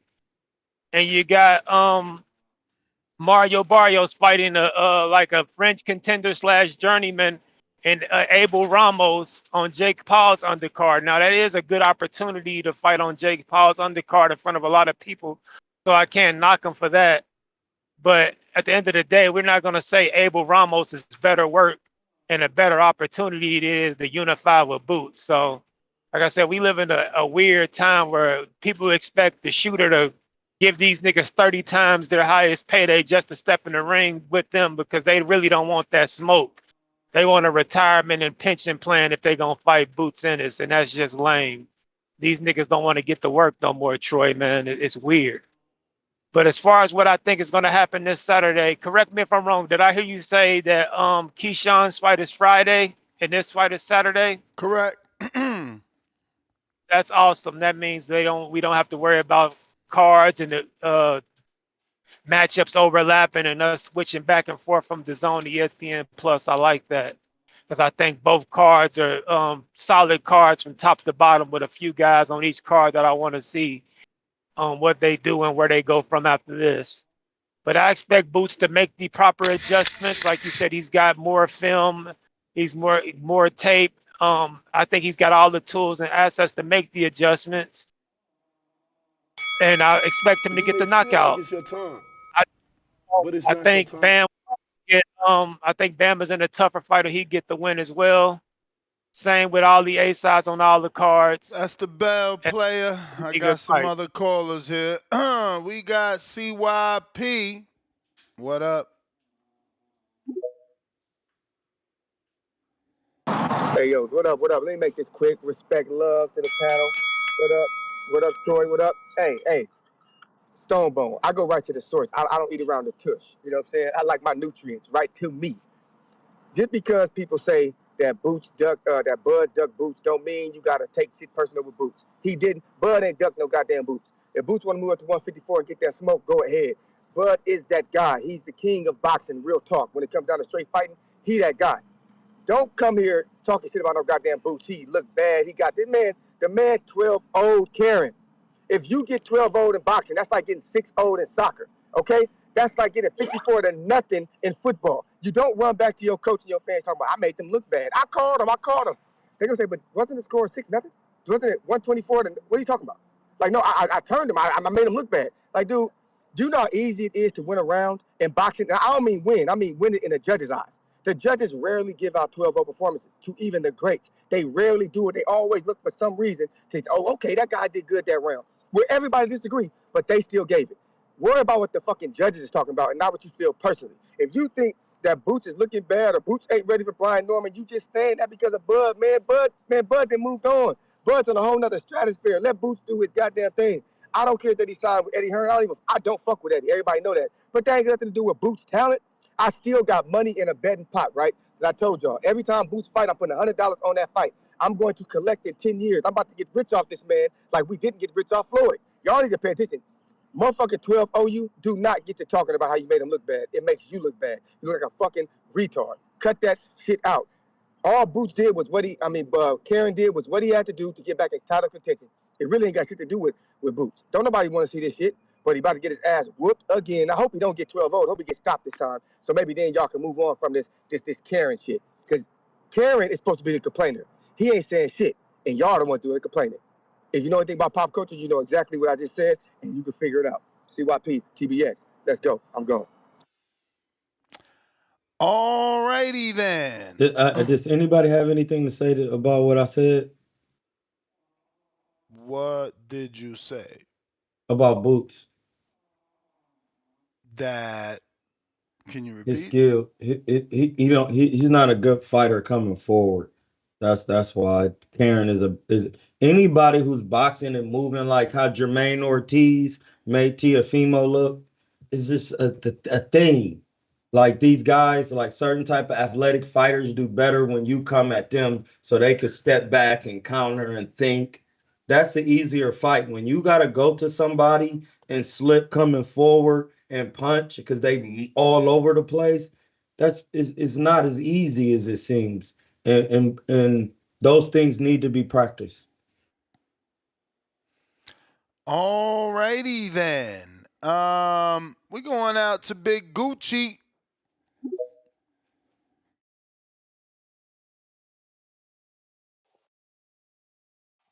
Yo, my Yo, audio sound is. straight. Yeah, shout out to Troy. Shout out TBV. Smash that like, hit that subscribe, man. Yeah, Troy, you got a good point, man. I got something to say about that, man. You completely right, man. I was looking at the highlights and I hear CYP and I like to support and shit. I hope Boots wins. But he's talking this 12-0 this and 12-0 that. Look, man, you just saying what the judges said, man. If you look at the highlights, Chikadazian took Boots' best punch, man. Straight to the chin, literally straight to the chin. It wasn't like halfway flush to the chin. He didn't even get hurt, man. Let me tell you. And he has too good footwork to abandon that in the second fight. Just like Troy was saying, uh, Boots does look really good with pressure fighters coming towards him. That really is the easier fight. Um, because it would be a nightmare to try and follow someone and miss by a mile, and that dude's pop shotting you the whole time. I think, and by the way, his name is pronounced Chukajan, in his native language, Chukajan. So I think both guys are gonna come with different game plans. It's gonna be a different fight from the second one. I think it's gonna be more competitive, man. Especially Chuka John, knowing this is probably his last opportunity.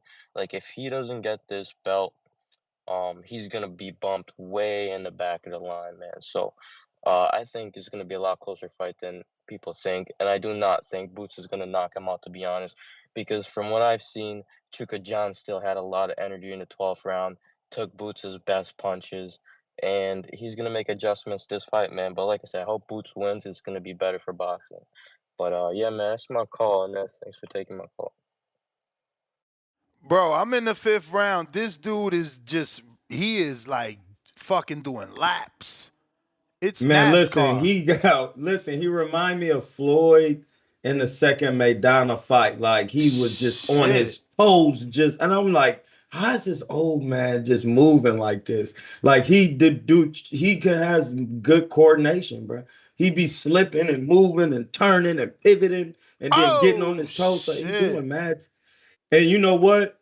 Boots is not jabbing to the body. He coming to him low. Listen, I watched the fight and trying to shit him with lead rights. He getting square.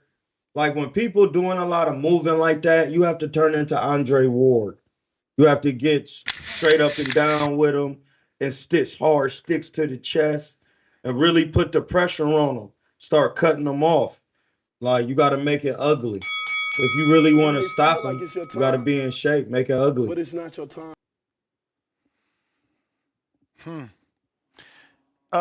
Big Gucci Nick has a point, man. In the I think it was the 5th,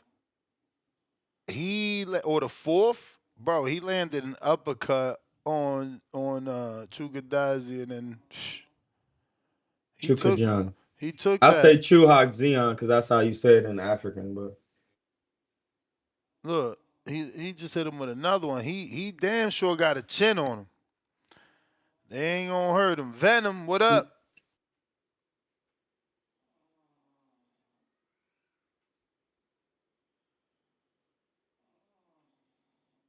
Venom, what up? Oh, you hear me? Yep. As far as this whole, let me start with Bam real quick. You know, I'm tired of these Bam group troops calling in, acting like he the shit for beating old motherfuckers that can't even see at this age. Like y'all gotta stop praising that shit. Like only him can fight old motherfuckers and get praised for that. No, you want to see him fight people in his division that are young, blind, and ready to go. But no, y'all want to praise him fighting old motherfuckers. Like he going the distance. Anytime he fights a young fighter, he goes the distance. Like y'all gotta realize this. He's only knocking out old motherfuckers. Like Bam's not that guy. I heard someone say he's the new king of Texas, some shit like that. Bro, ain't no one know Bam like that. Outside of his neighborhood, ain't nobody know him. Let me get the boots. Boots, Troy, you right, man. Boots, like this is why Boots was fighting all TV his first 30 fights, 20 fights. He not really like that. He gonna go to like well, see why P was saying 12-0 is impressive. Yeah, that is impressive. 12-0 is impressive. But I guess what? He might go 12-0 again. He might not get the knockout. I got Karen making the distance, and that's an issue. That's a problem if he goes the distance for the second time. That's a problem. We ain't gonna give him no credit for going 12-0. If I was Boots, he's gonna have to apply major pressure. He has to get him tired. If he don't if it looks similar, if it goes the distance and Karen don't look like he tired or getting hurt, it's gonna be looking bad for Boots. But I do think Karen's gonna take more he's gonna take more chances because he realizes Boots really ain't all that. He gonna take some more chances. He gonna trust himself on not getting clipped. But I want to see Boots. Look, Boots, he need to move on, man. He gotta stop playing in that division, bro. He not gonna be undisputed. We gotta stop playing these games like he about to be undisputed. There's 3 titles. They're all on different networks. He ain't being undisputed. Stop playing those kid games over there in that little division. Move up, get your weight up, and fight the real dogs at 154. Because you know my guy's waiting. We waiting on Bud, right too. Stonebone. Tell Bud into the call. We waiting. That's my call. All right, I got Khalil, Indiana. Yo, panel, Troy, Ness, bro, y'all good? All good. What up? It's Bet, gravy. hey, yo, I'm a huge Bam guy. That's my man's. But Venom do got a good point. You know what I'm saying? Like those names look good on the resume, and he did knock off the legends, but all of those guys were past their prime. So this guy that he's fighting, he's a veteran. He's certainly not a prime guy. He's a guy that has fought like a lot of guys. So, and then sometimes Bam can be a little inconsistent with like who he gets up for and who he doesn't get up for. So this fight could go the distance, but I think that he'll be motivated to be in front of the Philly fans, like a good fight town, and I think he'll come in and get the job done. But Bam doesn't get that type of scrutiny as he would give other guys for beating up the older fighters. It's like probably because he's like destroying these legends, so we kind of give it a pass. But the guys that his like biggest names, all those guys are kind of past their prime. Even if you ask us to fight a Chocolatito, like Chocolatito's past his prime, like he could still fight for sure. But he's kind of way past it. As far as the Boots fight, yeah, man, I just want to see him. I just want to see if he got better. You know what I'm saying? I just want to see if he's able to cut the ring off. You know, Troy made some good tactical boxing points. I just want to see him getting better. You know what I'm saying? Like the win, I think he'll get the win. I don't see like it's gonna take a lot for like Karen to like go into Philly and like beat Boots Ennis. He got to kind of do some extraordinary shit. And then I don't see that happening. But I just want to see like is Boots getting better? Did he implement some new skill sets or like work on some things that's like, all right, this is different than the first fight. You like clearly worked on this. You know what I'm saying? Because I think Boots is a talented fighter, but we give him like the eye test praise a lot. You know what I'm saying? And it's not his fault that guys don't want to fight him, and he hasn't been in there and shit like that. I'm not gonna fault him for that, but we still gotta hold the same standard of who will be fought. You know what I'm saying? And I never got to say this, bro, but as far as that Brian Norman situation, like I understand, like when my man, like when he asking for that type of money, when I just as a business owner, when I'm factoring in my like expenses and all that, when I'm in a championship title fight, like a welterweight unified championship title fight, after all my expenses, I want to clear $1 million.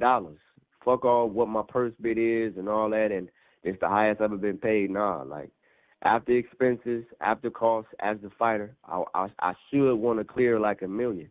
You know what I'm saying? And it's a point to where, yeah, like I'm like making more money, fighting these lower guys because, like the costs aren't the same and shit like that. So I always understood that. Like I understood that point. Now like whether niggas was capping or not, I don't know that part. But as like far as like the money component, as far as like top rank, I gotta get top rank this, I gotta get a belt this, I gotta give this promotional company this, I gotta get a management team this, the trainer this. All right, it's like and I'm fighting one of the best guys in the like vision on their home turf. Like, bro, yeah, bro, I want to clear $1 million for this. Fuck all that 1.7 is the highest. No, that's not 1.7. That's revenue. Then we gotta subtract shit. No, that's a thing. Like that's a thing after costs. So yeah, bro, that's my call, bro. I appreciate it. All right, champ. Oh shit, hot boxing minute. Yeah, I'm watching the You ever fight. feel like Thanks for sending me that fight, Ness. He not using. He already abandoned his jab in the third round. That's what I'm. Boot. Nah, he gonna keep using it because I'm in the seventh. It's just not consistent enough. What up, Hot Yo, you Boxing got me Minute? on here, Ness? I got you. What up, man? Oh, snap. What's up, Nestor Gibbs, the illest brother in Las Vegas? Thank you for having me on. Um, we talking about the Boots Ennis fight versus Karen Chukajin, correct? Yep. I'm hearing a lot of good opinions on it. That first fight was some nasty, nasty stuff to witness, but I mean, I thought it was a good kind of clinical, technical boxing display. When it's 120 to 108 on all three judges' scorecards, I mean, I don't really know how anyone can complain about that aside from the fact that Karen ended Jaron Ennis's 20 fight knockout streak that he was on. Um, I would pick Jaron Ennis to beat anybody in the welterweight division. Mario Barrios, Brian Norman Jr., the resulting winner of Amantis Stanionis and Nagiasov, if that one ends up going down. Karen Chukajin has been fighting. He's been active, fought 4 fights since the last fight last January against very, very nondescript opposition. Somebody described what was the dudes? Pietro Rossetti and Harry Scarf as great talents. I beg to differ. That's very mid opposition. I think in the post fight for that first fight, Jaron Ennis said something to the effect of he wasn't having fun in there, and that was the key. And then I saw, Senior Bozy in a recent interview said that if he wants to dance, we can dance. If he wants to squabble, we can squabble. And I think that's the mindset that Jaron has to have going into this fight. He just needs to relax and have faith in his skill set. And like you mentioned earlier, you got to throw more jabs in there. If you got a guy that's got intelligent, educated legs, throw some jabs, throw some body shots in there, slow that work down and take your time chipping away at that and then get the stoppage. Or maybe he just makes a statement and decides to get the stoppage to try to maybe increase value in trying to get Brian Norman Jr. to get him into the ring because, Brian Norman Jr. should have taken that career high payday. But what are your thoughts? How do you think this fight ends up playing out, Ness? Or are you doing that for the betting show or what have you?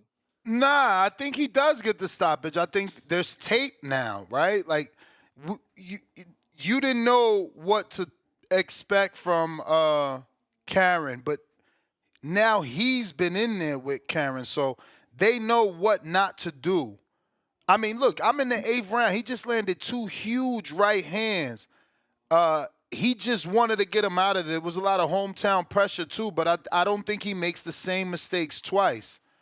Hey, I got to give Karen his credit. He looked good in that first fight. Like, I mean, he was kind of being real Yeah, but he's angular in movement survival mode. He's not even like he is attacking here and there or trying to counter with the left hook here and there, but he's not trying to win. If that was You may Madrimov at feel like it's your 154 time, pounds and no shots would have landed, it would have but been it's not your drama. time. It would have been drama. Do I still have some time? Can I talk about I the mean, you the, the gotta Bam fight? you gotta assume that Boots is gonna be able to absorb more shots moving up too. He's a big dude cutting down. Yeah, But you see, I'm I favor watching this Boots right by now. stoppage. He's so overzealous. He wants to get the knockout so bad. He's missing with the right hand. He's trying though in this 8th round. I favor Boots by stoppage in this one. I think he figures it out. I was watching the last 2 That's fights what with I Karen, said. and I don't know, man. I don't see it. I don't see it. I think Boots is going to calm down and be more methodical and get the stoppage because I think Boots wants to make that statement. Pivoting over to Bam versus Pedro Guevara. Pedro's a little older, man. Bam has this thing, Carlos Cuadras was 34. Sarissa Kesselman and Visa was 35. Juan Francisco was 34. Sonny was 27. He was young and spry, but Pedro, he's gone the distance with some really, really good competition. I mean, he fought Carlos Cuadras, went the distance with him. Yuki Mora. These kind of names probably won't ring bells with casual fans, but these dudes are really well known amongst Kenshiro Taraji, amongst some of the flyweight boxing fans. But I think at 30-something years old, Bam should have the legs and capabilities to get him out of there. But Bam has also shown that, if it's not a big name, he doesn't bring forth his best effort. We saw after he knocked out, the Rat King, he fought Israel Gonzalez and Christian Hernandez and went the whole distance and even got his jaw broken against Christian Hernandez. But either way, I'm going for both of them to get the stoppage, for the big names to get the stoppage. And just on a personal note, I really like this card coming up this weekend right there on in Philadelphia. You got Raymond Ford, Khalil Cole, Ernesto Mercado, Austin Williams. You got the professional debut of Zakeem Moses. So it should be a entertaining card and a good weekend of fights all around. You got Oslis Iglesias fighting, so he might give us another crazy sending someone to the shadow realm performance. And then you got Keyshawn Davis. But either way, Those are just my thoughts. Thank you for letting me on. You I'll the catch you man, on the champ. next one, my guy. Appreciate you as always.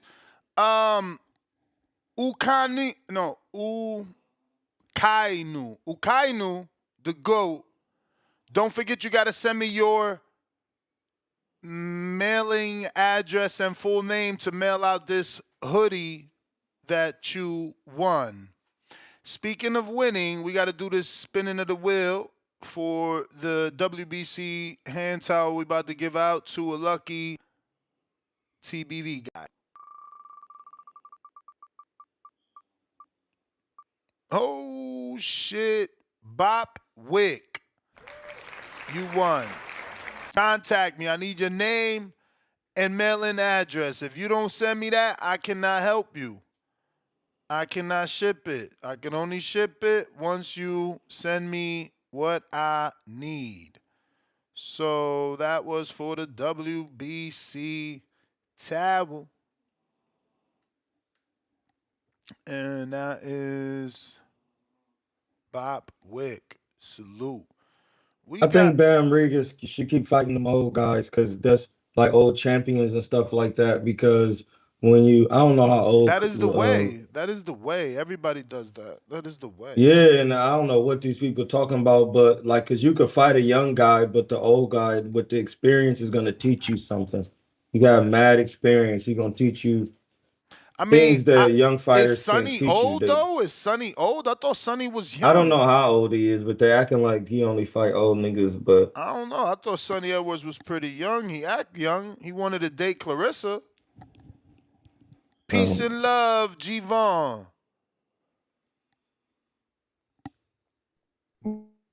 Yeah. What's going on? Good morning, TBV. Another beautiful day in boxing. Hey, man, I just had to call in on some nonsense, really. Venom, shout out to him for being able to get his call in before he got to class and shit. That dude is a little kid, man. He don't know what the fuck he's talking about. You want to talk about Bam and all the legends he fights are this age. What legends has Virgil fought? Because it's crazy how he'll call in here and say some shit like that about Bam, a guy who's actually doing shit within any division that he's in. But what's Virgil doing? You know what I mean? Virgil just fucking arguably lost Boachuk, right? And then Venom is on the back call screaming that nah, like it wasn't even close. Even those rounds where Virgil did get dropped, there were 10-10 rounds because Virgil came back in the round. Bro, what the fuck are you saying? It's crazy, man. Boachuk, a guy that was his hardest fucking challenge ever. You know what I mean? What legends does he have on his resume? None. So it's crazy that you'll shit on one fighter but say all this other great shit about this other guy that ain't proven himself at all. That's crazy, and it's crazy because we like dudes like me and Tank and see I be this dude be a fanboy Tank too. I call him Tank sometimes on accident, but I'm talking about Joker and shit. Um, we were actually telling people all about Boachuk, and then also talking about Virgil's weight problems and all this other shit. And things that people don't ever pay attention to. I don't know, man. Like Virgil's very questionable, but anyways, on to this other shit though. It should be a good night of fighting, but I see it as a lot of A-side fighting. You know what I mean, I don't really see anybody giving anybody too hard of a problem. Like the best fight of the weekend, I think, is going to be not even on that card. Is going to be Keshawn. You know what I mean, Keshawn and Lemos, because I think Keyshawn's going to win. But my thing is he going to win by knockout or by decision? I mean, I don't know, but Lemos is a fucking hard fight. Shit, I was getting a phone call, but yeah, it's gonna be a hard fight. But I got Keyshawn in that one, but that one should actually be a good fight. I mean, all this other shit is a lot of like A side stuff. It looks good because Boots, Bam, uh, fucking Williams. Who else is on there? Fucking Ford. It's all good guys, but A-side shit. Next week, man, we got Mike Tyson, Jake Paul. Shout out to Mike Tyson. He's getting the job done, whether you guys believe it or not. You know what I mean? Like Troy said, age will teach you things. Jake Paul has never been in there in the ring with a guy like Mike Tyson. He got in there with a fury, right, and got his ass beat. What you think Mike Tyson gonna do, man? Give a fuck how old he is. He's a different 58. He don't age. You know what I mean? He was a different 13-year-old, 200 pounds, knocking out grown men. He's a different 58-year-old. Shout out to Mike, man. He's gonna get that shit done. And then we're gonna have the Latino night. That one right there is 50-50 all the way down, all the fights, man. That one looks like a good matchup. Not big names, but good matchup, man. Shout out to you guys. And yeah, Venom, stop You may feel fucking like it's your time, stealing your mom's but it's Wi-Fi. not your Shout time. out. Alrighty then. We got some super chats I got to catch up with. And Ukainu, we need your address for the hoodie. And Bop Wick, contact me with your name and address for the WBC hand towel. Right now, we got some super chats we got to read off. We last stopped off at Profound Dreamers Counterpunch. We got Angel Padilla, $5. Can we get the address for the Border Wars location? I'm trying to get my hotel. Yeah. So I have to look that up. But I've sent it to a few people. I just can't remember the name of the location right now, champ. Give me a minute. Don't let me forget. Tavon Burns, $2. No words, all love. Bop Wick, $2. No words, all love. They were part of the goal, and we reached it. Leonard Sterling, 5-pounder. Griffin on Boxing Insider event on DAZN. Stacy Shuttles, 1-0, having her second fight on the card. Watch her first fight on another Boxing Insider event. Yo, it's so funny. I know Stacy Shuttles firsthand, like personally. Like, she used to be a content creator. She used to like work for like, I don't know, one of these other publications while still being an amateur fighter. And look at her. Now she's pro. Shout out to her. Bop Wick, $2. Love the show, Ness. Salute emoji. Keep working, up. You already know. Lake County, $5. Counterpunch for Profound Dreamer. Profound Dreamer, we got to that. King Counter. We got Tavon Burns, $2. No words, all love. Lake County, $2. That Boots Norman Jr. was sketchy work by Eddie. Alejandro Jaro, no words, all love. Lake County, $2. Profound Cooking Nest today. Stir de lo mío. Laugh out loud. Alejandro Jaro with another $2 celebrating his 5th super chat on the live stream. Matt Vieta sent his 5 for the WBC tie. We got Tevis Smith. Eddie not wanting unification for Boots is wild. He wouldn't have signed him knowing he is determined to undispute at 147. He didn't want that fight. Okay. Hot Hands Boxing, $2. Salute Hamza. Check emoji. American flag emoji. Goat emoji. Millie Ricketts. Welcome to the prospect level. Lake County, $5. What the hell was Brandon? Excuse me. I guess he meant where. What the hell was Brandon when Matthias wanted 5? I don't know. Maybe he meant where the hell was Brandon when Matthias wanted $5 million from Devin? I don't remember him or anyone else saying he turned down a career high payday. We only knew he wanted 5 M's. Cliff in Connecticut, $2. Callers who gets upset always won. Add prediction. I don't know what you meant, Cliff, but maybe he says callers who get upset never add predictions. And Conquest, $3. No words, all love, profound, King Counter, courtesy of Lake County. I mean, not King Counter, but a regular counter. Gather around TBV. That's if you're still listening. Get on down with these profound rhythms. Ness, man. I want to know why fans is not kicking Keshawn Davis back in about the stipulations around this Gustavo Lemos fight tomorrow. Like, I was hyped for the fight. You know, I picked against Keshawn What and all of that. stipulations? Okay, so if this is a title eliminator, tell me how a title eliminator is 10 rounds. Am I wrong for being shocked by that? Like, since when is a title eliminator fight 10 rounds? I thought it had to be a 12-round fight. And then not only is it only 10 rounds, they somehow, because the plan is supposed to be to have Keshawn face Dennis Baranchik for the WBO title next if he wins, right? Mm-hmm. Okay, then. So what the IBF got to do with that? Why y'all bringing in the IBF for? Why y'all trying to put a 10-pound rehydration clause on Gustavo Lemos? Are you Nah, telling me it's not the Keyshawn didn't IBF. It's need not the these type IBF. of A sides?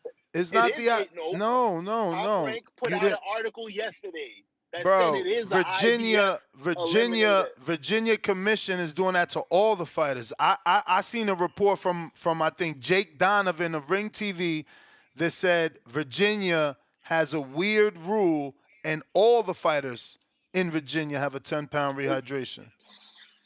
This is nasty work. I don't care. This is crazy, son. The fact that Lemos He is already coming he's down for not in 40, control of the and commission, bro. Like you I get go it. to extremes. Yeah, I people don't get it. understand. Like each state has their own commission, and then every commission in a free state can make their own rules for boxing. How they want to do their thing. It's just that's the government for boxing. They got a 10-pound rehydration, John. Ain't you either get down or lay down.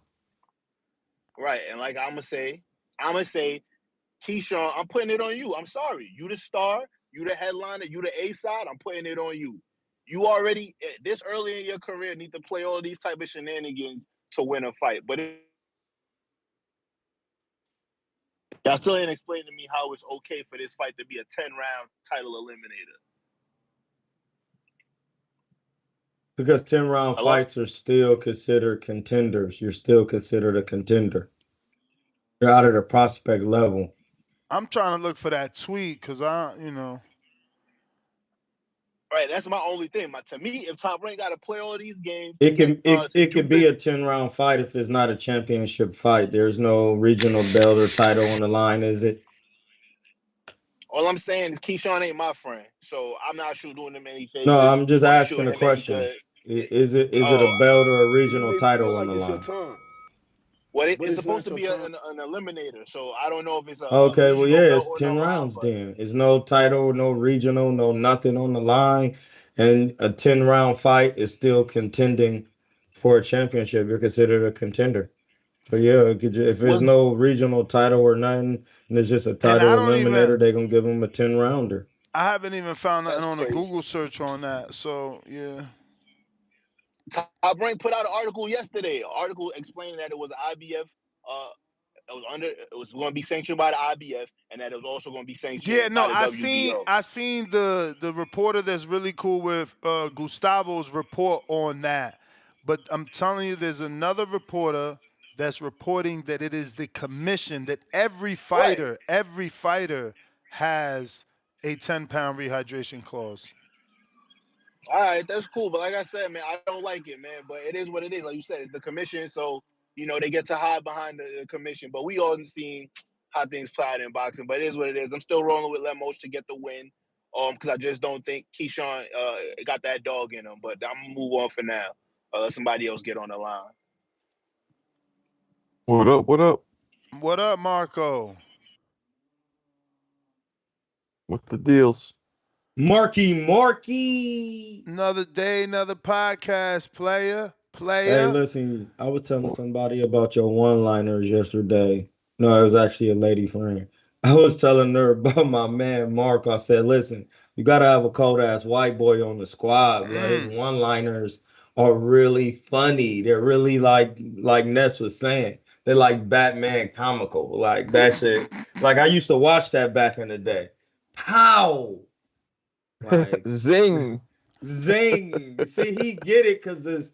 I grew up on that. Like you ain't had nothing to watch. You Marco. watching the They G-Mini catch these Crickets, reruns. Batman. Yeah. Yeah.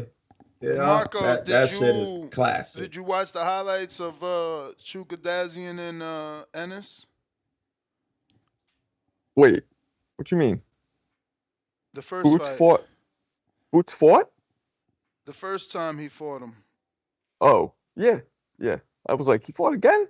Yeah, yeah. So he's No. fighting him Saturday. Are you giving a prediction? I mean, he kind of whooped his ass the first time. I don't understand why he's rematching him. Could somebody explain that to me? Dude put himself back in position. He won an eliminator. He's the mandatory again. Nah, but, I mean, okay. Because he I was the think number Boots is good. seven. Seems like in one of those moves. He was the number 7, and he fought the number 9 in an eliminator because everyone else didn't want to fight. They rather not fight Bootsy. Yeah, Boots whooped his ass. I think he's gonna beat him even worse because I think now he's coming off that last performance in Philly where he did, meh. So I think he's gonna try and make a statement, and that You statement's think gonna you be a think the Avenese? Wait a Costco-sized minute. can Wait a of ass minute. whoop. Wait a minute. You're saying the Avenesian performance was yeah? Uh, Boots' last performance, yeah, he didn't look as good as people thought he was gonna look. I'm not saying he lost. I'm just saying he was getting hit. He was getting hit too much. So I think he's gonna try and really make a statement, and he's gonna open a Costco-sized can of whoop ass on this dude Mm. this weekend. So it's a family Costco pack. size. Family pack. Tip Yeah. Bayless.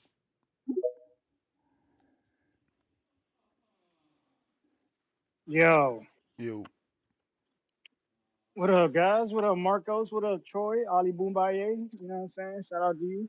What up, blood? Yeah, man. It only took me like Good 4 blood. rounds to really break down this Jaron Boots Ennis fight, man. And I'm going for Karen Chukadazian, man. I can't take Jaron Cahoots Ennis, man. Reason being, man, I think Karen is just simple things Karen can take advantage of. Like if so, it's like this. When Boots is first, bro, Boots tends to have a habit of dropping his hands, and he doesn't bring his hands back to his chin.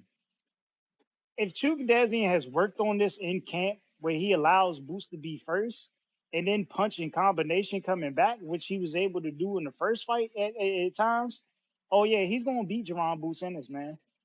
And you know what I'm saying? Boots can't stop that lateral foot movement. I mean, we like it's just obvious, bro. I mean, look at the what's the dude he fought in his last fight? David Avanesian, man. Like David Avanesian is a dude who's just gonna be in front of you, high guard, and he's not gonna move anyway. You know what I'm saying? That's not a fight that's getting you prepped for Kerry Chukadazian. You know what I'm saying? Um, yeah, and then another thing Chukadazian has to do, he's got to lead with that right hand. He didn't lead with that right hand in the last fight. Uh, it was a lot of playing with the jab. You know what I'm saying? And he was trying to counter over top of Boots's right hand, but it wasn't at any point in time that Chukadazian tried to lead with the right hand and then let that 1-2 go. You know what I'm saying? I think he's gonna be able to do that in this fight against Jaron Cahoots and Ennis, man. Uh, so yeah, I'm expecting that this fight, man. I'm expecting a big upset in Philadelphia this weekend, man. Big upset in Philadelphia. Uh, and Oh shit. Keyshawn Davis is still in the spotlight right now, man. I'm disappointed in Lamont, bro, because that Lamont should be on the internet talking hella shit right now, but it's looking like Keyshawn is still in the spotlight from Shakur and Lamont, man. You know what I'm saying? So, hey, tune in this Friday, man, because that's gonna be the better fight this weekend, man. Keyshawn Davis versus Gustavo Limos gonna be the better fight. Uh, Damn. yeah. Troy, what you think, man? What you think? Like, am I wrong about that with Jaron and Karen? Am I wrong about that?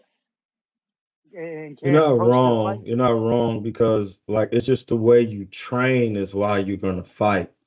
Like, and I got guys in Philly to say he don't he doesn't have good fundamentals because he do mid work. Like I know everybody think doing that Floyd type of mid work is that he don't just do that the whole time, dog. Floyd Thank actually you. does sharp mid work, throwing shots like That shit's for and that show. no, it's just for show, but it is a method to it because I could do my mid man was good at that, but you have to know how to throw your shots. You just can't be doing this. It's just You may feel and like then it's your that's why time, when he tried to land the but it's not your jab, time. he can't land it. He get close. He tried to do what he do on the mids, but he not close. And then his head is over his knees. It's just bad fundamentals, man. You got to slow down And, and do things at a slower pace, even on a professional level. I was and the watching last thing, Manuel and the last Stewart thing. train Julio Cesar Chavez for Frankie Randall too. And Emmanuel Stewart just had him working on the same move.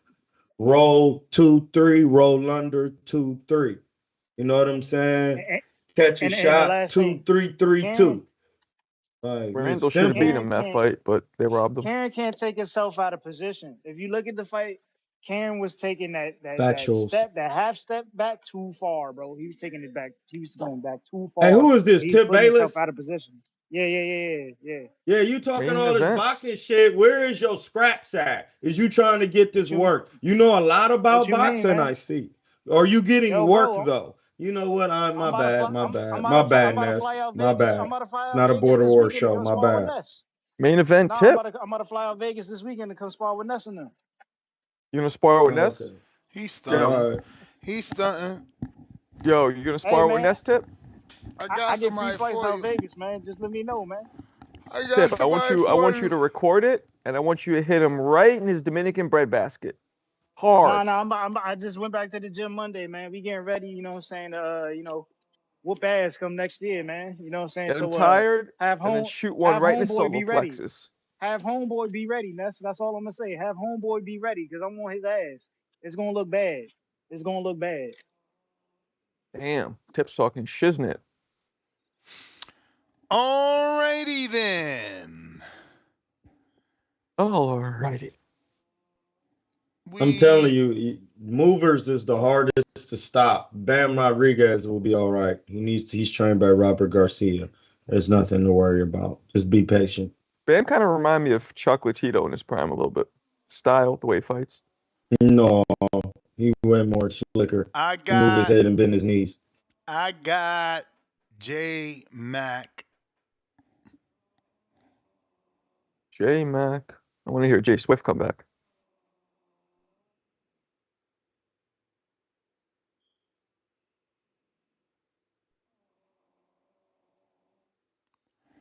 Yo, yo. Yo, can you hear me? We do now. Oh shit. I got YouTube playing in the back. Nah, okay. Hey man, good morning to you good brothers. What up, J Mac? Stonebone. Yeah, what up? Stonebone, shout out to Brandon, CYP. All had some good calls. I'm gonna kinda use their takes on it. Um, Karen. Karen and Boots. It's actually a pretty good fight. Yeah.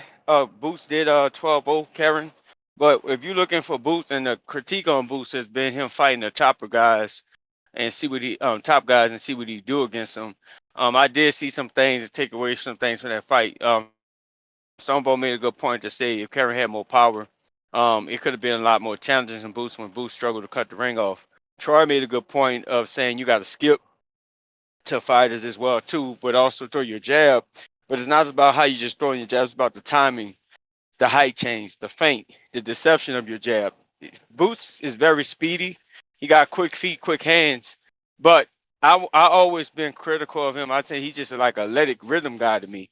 Like he bounce around a lot. When you leave your feet that much in the ring, and it's one thing to close the distance or shuffle foot into closing the distance or explode to one or pivot step time into like a scoop like Troy said into to close the distance or step wide enough and then put your foot in the right position to where you can close the range of somebody or a boxer that's trying to run away from you or that's fleet footed or is moving away from you or disengaging.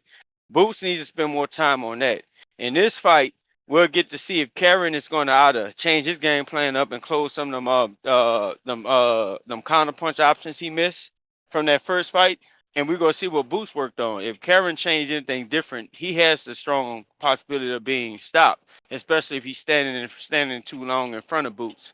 If Karen fights the exact same way, it's gonna go back to a 12 round decision, and we're gonna see what Boots really worked on. For saying Boots can't fight going forward. I'm gonna say maybe he was just overzealous because he was used to knocking dudes out and doing whatever he wanted to when he ran against somebody that put some resistance in there. Maybe they didn't recognize it in time to make the proper adjustments. Um, that point, so I'm echoing and shit. What's that? Why I got echo? in the back. We don't That's hear an echo at all. Yeah, we don't hear nothing. oh. Okay, that and I'm looking forward to Keshawn. Like I said, Keshawn is probably my favorite up and coming fighter. Looking forward to see what he do. He just gotta stay hungry, stay disciplined, locked in, and engaged, and just try to pursue his greatness, man. I seen an interview when he said he gave he's running a show with Top Rank, meaning that the guy is letting him pick his fights and what have you. So he's up there sending these contracts out to guys. Oh, I mean, sorry, not sending contracts. He's sending these options to fight guys or fight the names that we want to see him fight. So I'm looking forward to that. I got Boots You still may winning the feel fight, like it's but your I still time, got Karen going, making a but it's 12 not your round time. decision. That's my call. CYP counter. CYP. Yo, let me throw this little nuke at you real quick. Hold on, real quick. Yeah, Gustavo Limos is gonna give Keshawn all he could handle. I want to see if Keshawn. I noticed the last fight. Every Yo, time yo. Guy broke a certain range and CYP. distance, Keshawn got a little panicky. Like he got And to All right, calm down on Gustavo the inside. We got a squeezes that caller, pressure fellas. We like a got a vice grip. caller, fellas. We got a caller. I want to let y'all know how hard it is to 12-0 somebody. I went to my research. Canelo Alvarez, 60 fights, one time he got a 12-0. That was against Chavez Jr. Devin Haney, also undisputed, got his first 12-0 versus Regis. Floyd Mayweather, never. Manny Pacquiao, never. Wow. B-Hop, one time. Roy Jones Jr., shout out to me and Marco. Shout out to me and Marco. 3 times. We got 3 Yeah. times. 3 times shutout. To let you know how hard a shutout is. CYP out. Wow. Damn, Yeah, so I so watched some of Floyd's fights the other day with one of my guys who want to get in the border wars, and because he didn't know how good Floyd was for real, and I had him sit down and watch some fights that not everybody really watch of Floyd, to where you could see Money him or Pretty boxing. Boy? No, Money or Pretty Pretty Boy when he was with Top Rank early on, like in the Vicious. teens. Like Vicious. man, bruh. Man, you gotta really. He fought some real tough competition. Who Like he fought a guy named Quayo early in his career. Floyd did, man. This little Mexican dude was bouncing everywhere, bro. He yeah. had slick head movement. He was fainting. Floyd didn't even stop him. And then I was show him like he was like, who is this guy he fighting? Like, dude was just trash. I'm like, look, bro, he giving him Yo, problems. Like Emmanuel Floyd fought Augustus some really, yeah, he fought and some Chop really Chop, good those are guys. those are tough fighters. Yeah, bro, he fought some. Yo, Floyd who do you fought guys some got? work. You guys got Keyshawn winning or losing? winning.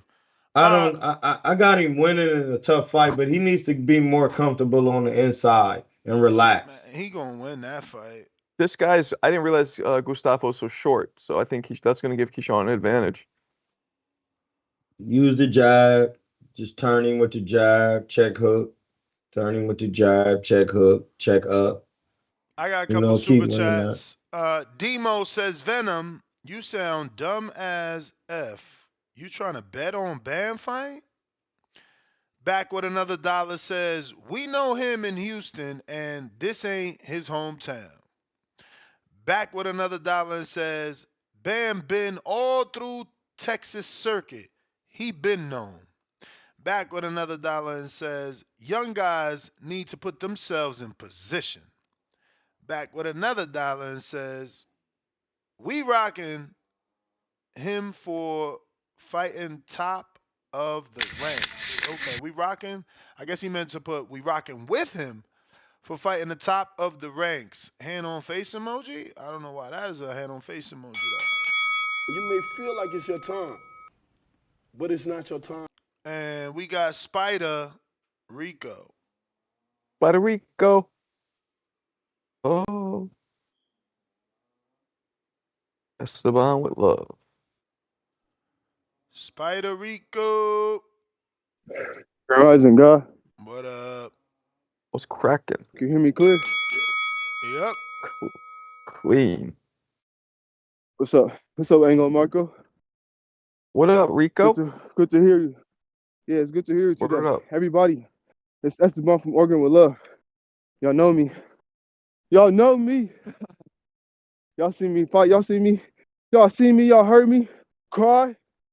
Yeah. Y'all see me smile, laugh, joke around.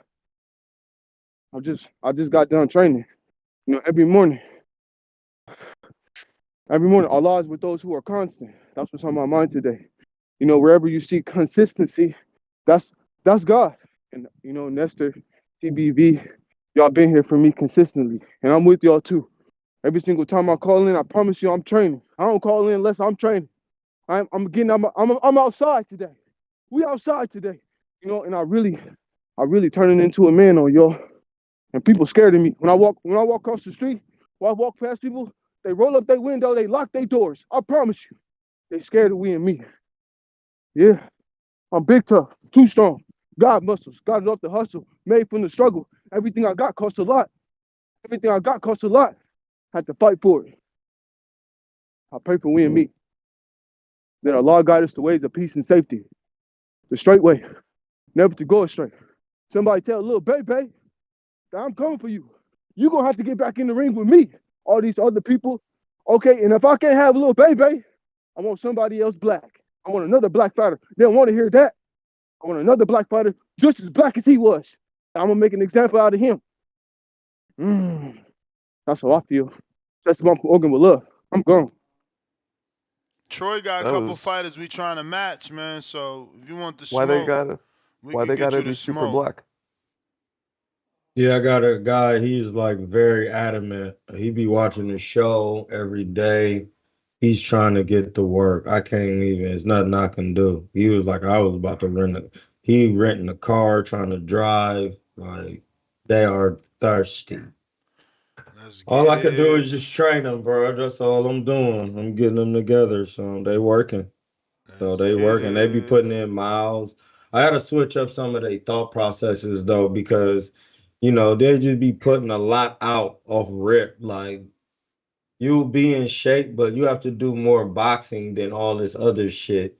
Like that's running 4 miles don't get you ready for an amateur fight. You gotta do sprints. Word. Just gotta sprint because this is 2 minutes.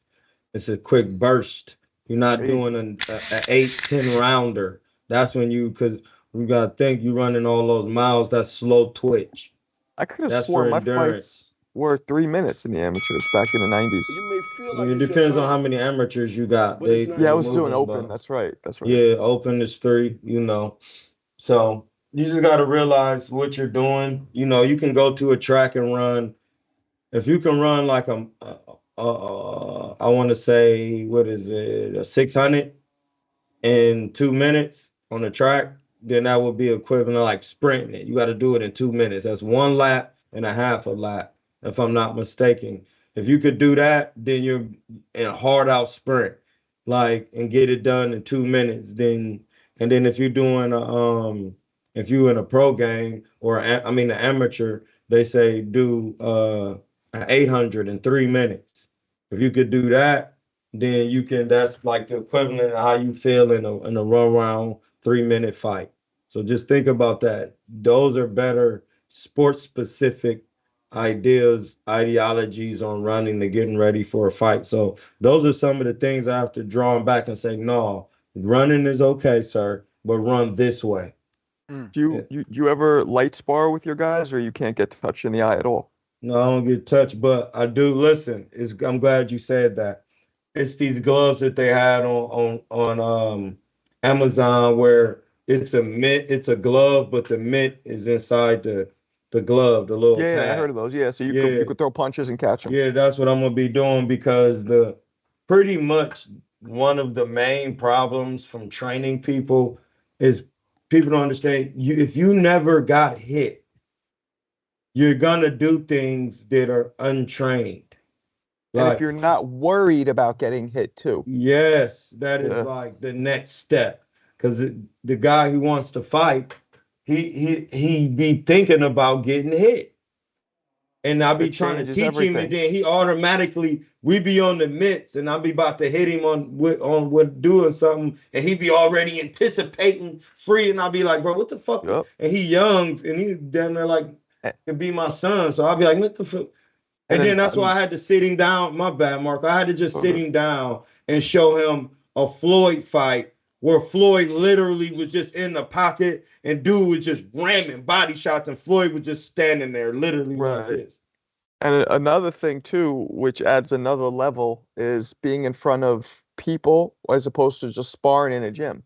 That adds another level. Okay, it drains you That's what I even be trying more to when you're tell in a fight. people. Yeah. Hearing, ooh, like my first 3 amateurs, if I got hit and somebody said, ooh, in my mind, I was losing. So I just turned it up, came forward, moving. Blah, blah, blah. I'm throwing nothing but combinations. I'm losing. I got to get it. And the pro level, it's a much different thought process.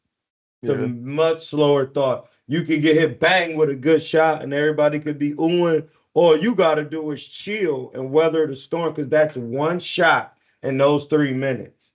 So you got to, go back to the jab, control them. Don't keep giving up that shot. It's just different.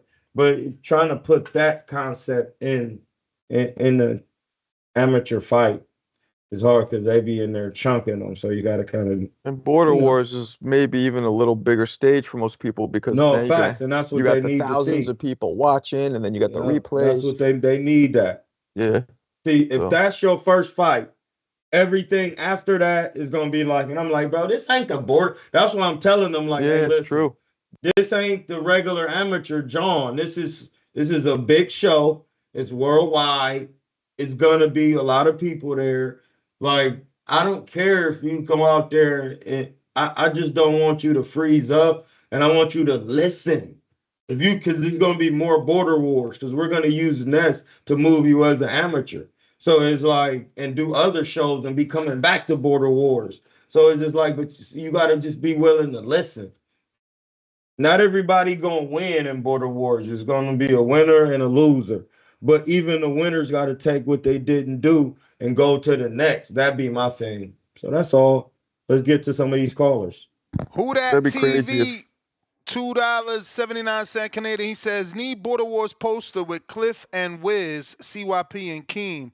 Yeah, they got to take them body shots, man. We need good, high quality pictures.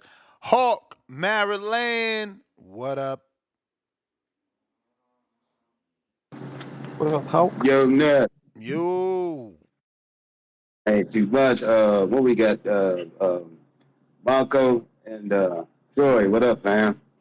Yep. Okay. Yeah, man. I think Boots.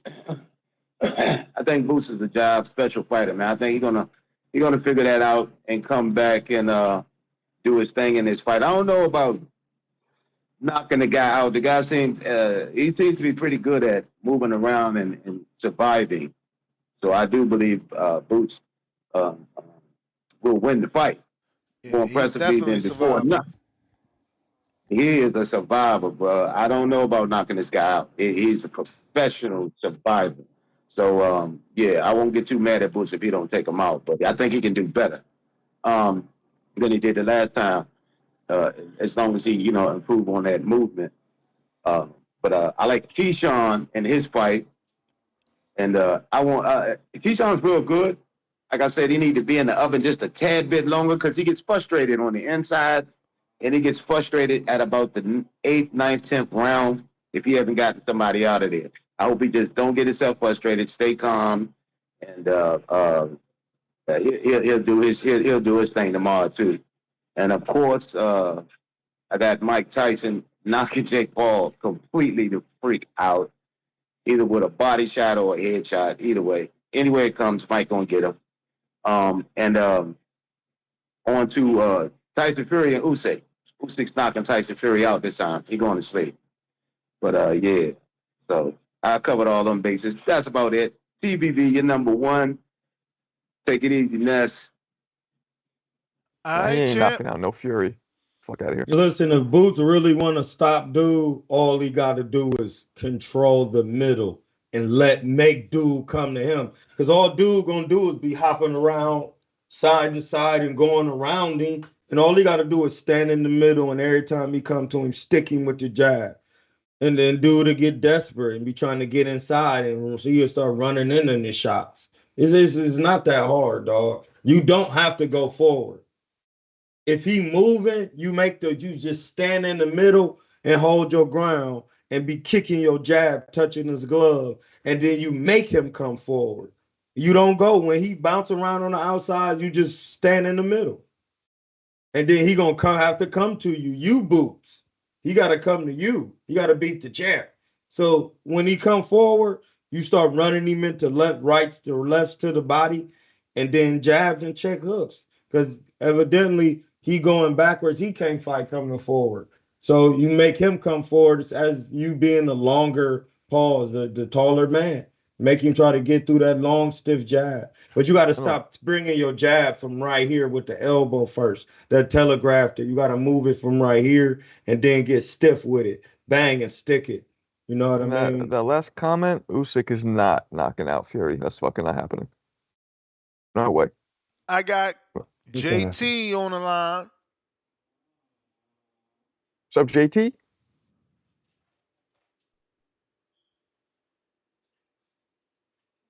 JT going once.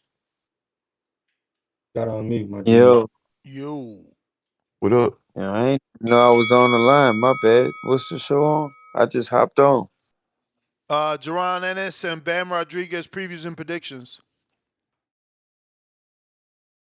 Jaron Ennis fighting that same guy, Kevin, right? Yep. It should be a better fight.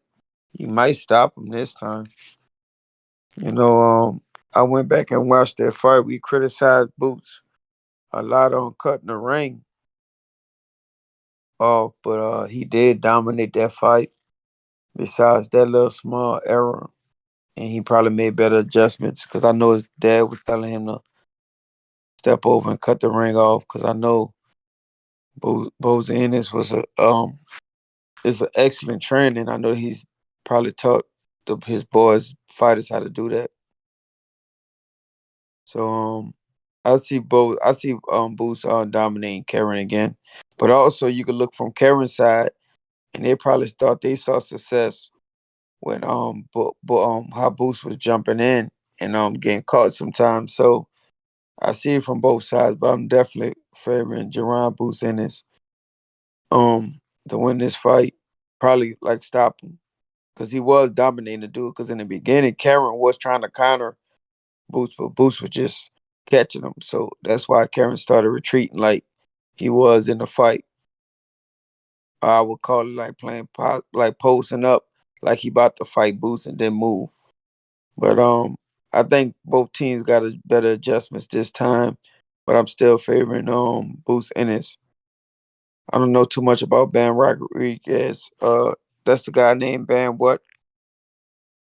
Jesse Bam Rodriguez. Jesse Bam Rodriguez. Yeah, He's one of the pound for pound greats right now. I saw him fight one time. Who is his opponent? Guevara. Nobody known really, right? He's a former champ. I know Bam. He be moving on angles a lot. I think, if I'm not mistaken, he's not just no traditional. Pedro Guevara. Okay. Nah, but I got Bam winning that fight. I mean, I gotta watch his other opponent, but I saw him fight one time and stuff like that. He a little crafty. But I mean, that's all I got. I kind of punch and listen in. All right, alrighty then. Word up. Well, on that note, last call for callers. Y'all don't like they don't like hardcore shows, bro. They don't like hardcore shows. People don't want to Now break. listen, this is why Boots can't really get them fights neither, because don't nobody care about Boots. Yeah, that's another right thing. there. That's another thing. You need fans. He had Why more you guys think- fans. He had more fans when he wanted to fight Crawford. So the Crawford fans became detractors of Boots. But now that he has no rival, there's nothing there. But yeah, man, early day, Nest GTO, Instagram, and Twitter. Catch me on the next one, 4 p.m. Pacific Standard Time, 7 o'clock Eastern. We out? No more calls? Hey, listen, no follow more me calls. on Twitter, Perno de Chivo, or Killer Taman, better known as Hamza. and then get at me on Instagram, Colonel de Chivo, or at Killatainment, or you could just email me TroyKing111 at Gmail. Send me the footage. We moving. But when you doing a Border War show? I need footage, man. I ain't do one yesterday because there's nothing new to report, man. Y'all not giving me nothing to talk All about. right, I'm about to get some. I'm gonna get some I more got footage. DC3 slid in on the last minute call. What's the deal, boss man? Y'all good? We good.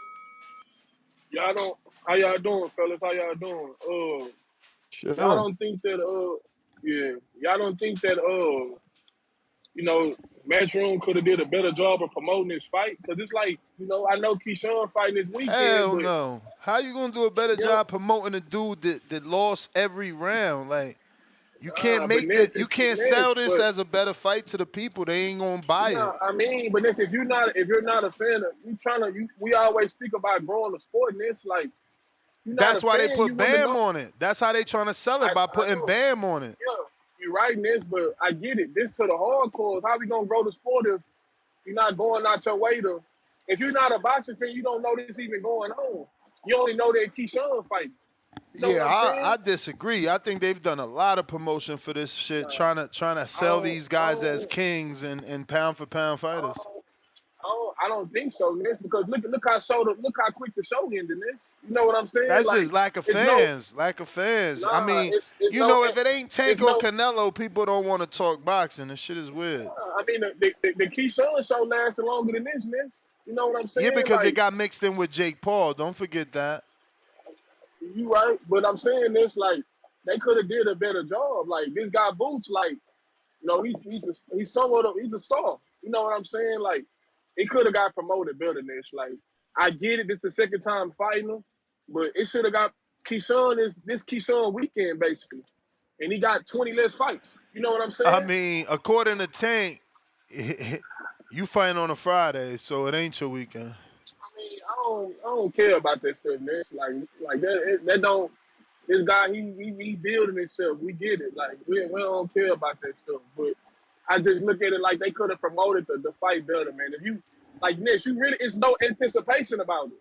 The show finna end, and what time it But is? bruh, you can't create fake hype. Nobody's hyped to watch him beat a dude that he already beat, and he beat him like 12-0. Like, how do you get hyped up for that? That's what I'm It's a saying. it, That's what I'm saying. it's it, And what's the He point of trying Yeah, this to like blame. fight? you trying He us to trying to force us to blame. get hype about some weak ass scrap. Yeah, he trying to blame the promoter. Like, what the fuck the promoter gonna I'm trying do? to, I'm trying to blame the promoter. There's people that called in and say, "Damn, who's fighting this weekend?" I didn't even know that. I'm not the only So you're person who saying think that. Boots shouldn't have taken the fight? I mean, I'm not saying that, but I feel Facts. like he need to do a better he need to do a better job himself of being in the algorithm more and doing more interviews instead of just chilling. He should. I'm blaming Okay. him too. You know these fighters these fighters think because you know they got fans. That's it. That's why like Edgar lost, but he's in the algorithm more. You Caleb's still may in the feel like algorithm it's your more. time, Guys should do a better job of but promoting it's not themselves. your It's not time. just the Cause he promoter. posting on Instagram. That's what you saying? Instagram? Hey man, no. Nah. He talking about like being on interviews Man, and stuff. promoters promote and fighters fight. Yeah, well, that's what he's blaming. He blaming the promoter. I don't think it's the promoter's fault The though. promoter ain't did nothing. The Whose fighter fault do ain't you think it fighting. is? The fighter's fault. I mean, I don't understand. Is there an actual reason for this fight? Like, why the fuck was this ordered? Because the Yeah, dude the put himself. reason is Yeah, he dude's won an cheeks is soft. eliminator. He won an eliminator. I mean, Them yeah, I cheeks don't know what soft. he's doing. Yeah, them You cheeks know, and soft. and the truth is, Boots needs to step out of 47. Like we all know, he needs to go to 54. He ain't trying to do that. He ain't got the beard for that. Damn. I mean, maybe not, right? Ain't no maybe. It's just a simple. Nigga Pernell Whitaker went up there. Sugar Ray Leonard went up there. He's supposed to be one of them, right? Talent wise, right? That's what people Right. think. Yeah, well, yeah, he got the size. He ain't got the beard for it. Hey man, listen, it's simple. When you got the skill, Sugar Ray Leonard's fourth fight fought somebody with 31 fights. Their record was 27-4-1. His name was Frank Santor. Like his fourth fight. Yeah, Sugar Ray was awesome, but he was a gold medalist, so he had a Yeah, lot and of that's pressure on him. my point. That's my point. Like he ain't on that level. I got a counterpunch. Tevin Smith, $5. Marcos is wild. If that ref didn't jump in and give Fury that standing 8 count, Usyk would have knocked him out. DC3, counterpunch. No, he would have knocked him down like he did.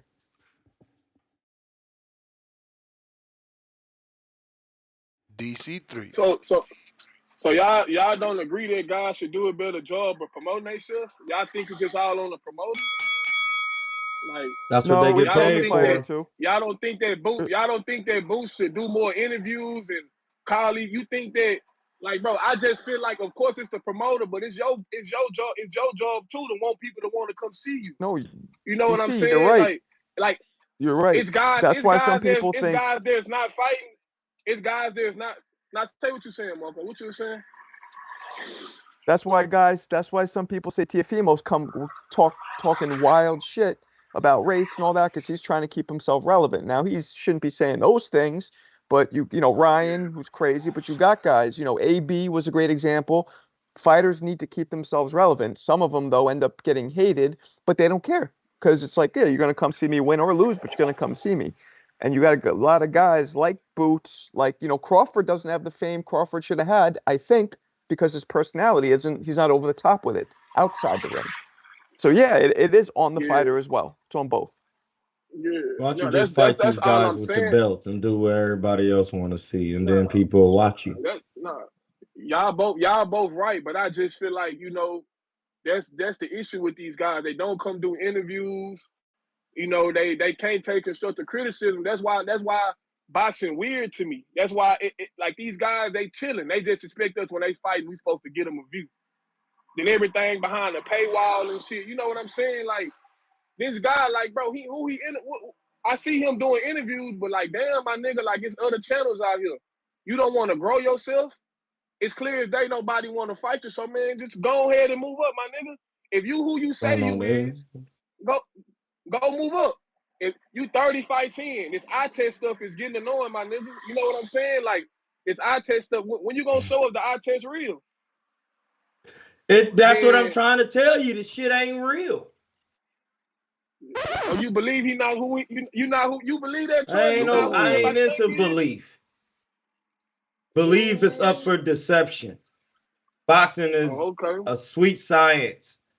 The Latin Yeah. root word for science is siete. It means to know. So you think I'm if he go telling to you, bro, 54, he it's just cook? simple. If he go to If you 50, was really if nice, he you go would to just go up 54, to he cook? 54 and start spanking shit. It's that simple, bro. Damn, you Yeah. didn't drink the Boots Kool-Aid? No, because it Hey. take me time to watch you, and then when I look at your rec and I see you got all of these fights, and then I'm looking at your age, and then I'm looking at how it's fighters here for you to fight. Not Yeah. fighting them and What he make it. what It kind of remind me how Errol Spence was moved because he didn't fight a lot of former champions. It's fighters who do that. Like that's some new shit. Like I ain't doing You how may they feel doing. like it's your Bam is time, doing what fighters but do it's because not your his time. coach got him doing it so he could grow. That's how you grow. Fight a yeah. former champion. Like you gotta do that, bro. That's how you get better. They got skills that these other guys don't have. They were champions. Even an 8-round fight, even if you stop him, was still gonna be better than fighting a mid-tier guy who was never a champion for 12. That's why Floyd say I beat 23 world champions out of 50 some fights. That's every other fight average a world champion He with not who world every champion skills. You tell me, bro. If yeah. every other Nah. fight I fought, if I got 60 fights and 29 of them is world champions, that means almost every other fight I fought, they was actual had world championship talent. Yeah. You gonna be I nice. agree with you. Now I agree with you. That's all I'm saying. Like, yeah, it's on him too. Like, he should really like they're just calling somebody name, man. Go stand in the ring. go because when Crawford walked past you, we was all smiles and all that. Like I just feel like you gotta. I ain't saying be disrespectful like T.O., but bro, like, dude, you see what Ryan did? Ryan did everything in his power to get that fight. You know what I'm saying? Like you gotta do some stuff, man. Boots. 90 It look like he just seconds. waiting on them guys to start losing. He might be ready. He gonna wait for them guys to start losing at 54, and then he gonna move up. I hope he don't pull that move. Just go when it's hot. It's a lot of money in No, listen, 54 I'm right glad now, you man. said that. I got something for you. I ain't mean to interrupt your call. He should fight the ex older world champions like Bam is doing at 54. He's gonna stop him because he's Yeah. the younger man, but they'll teach him things that he'll need to know to win. How do you become a champion? You beat ex world champions. You just keep So beating you their would have been ass. cool Get with them him up fighting out of Earl? there. You would have been cool with him fighting Earl? Yeah. Yeah. He was a Yeah. you know why? Because he's unified. We almost had all the belts, bro. That take work.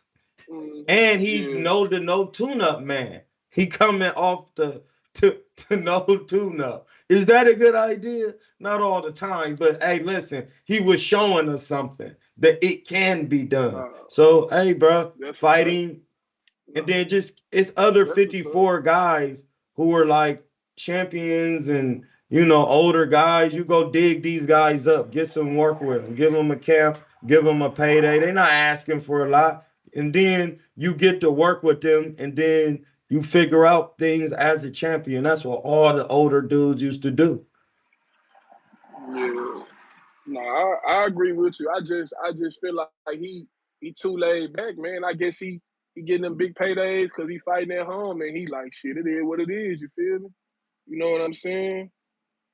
Like he give me like he kind of like passive aggressive. You know he don't really say. He just laid back. You know what I'm saying? And I get it, but I don't know, man. I don't know, man. But I'm out, man. All right, champ. All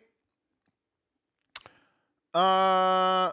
Looks like we got a few more callers. Miami Mark.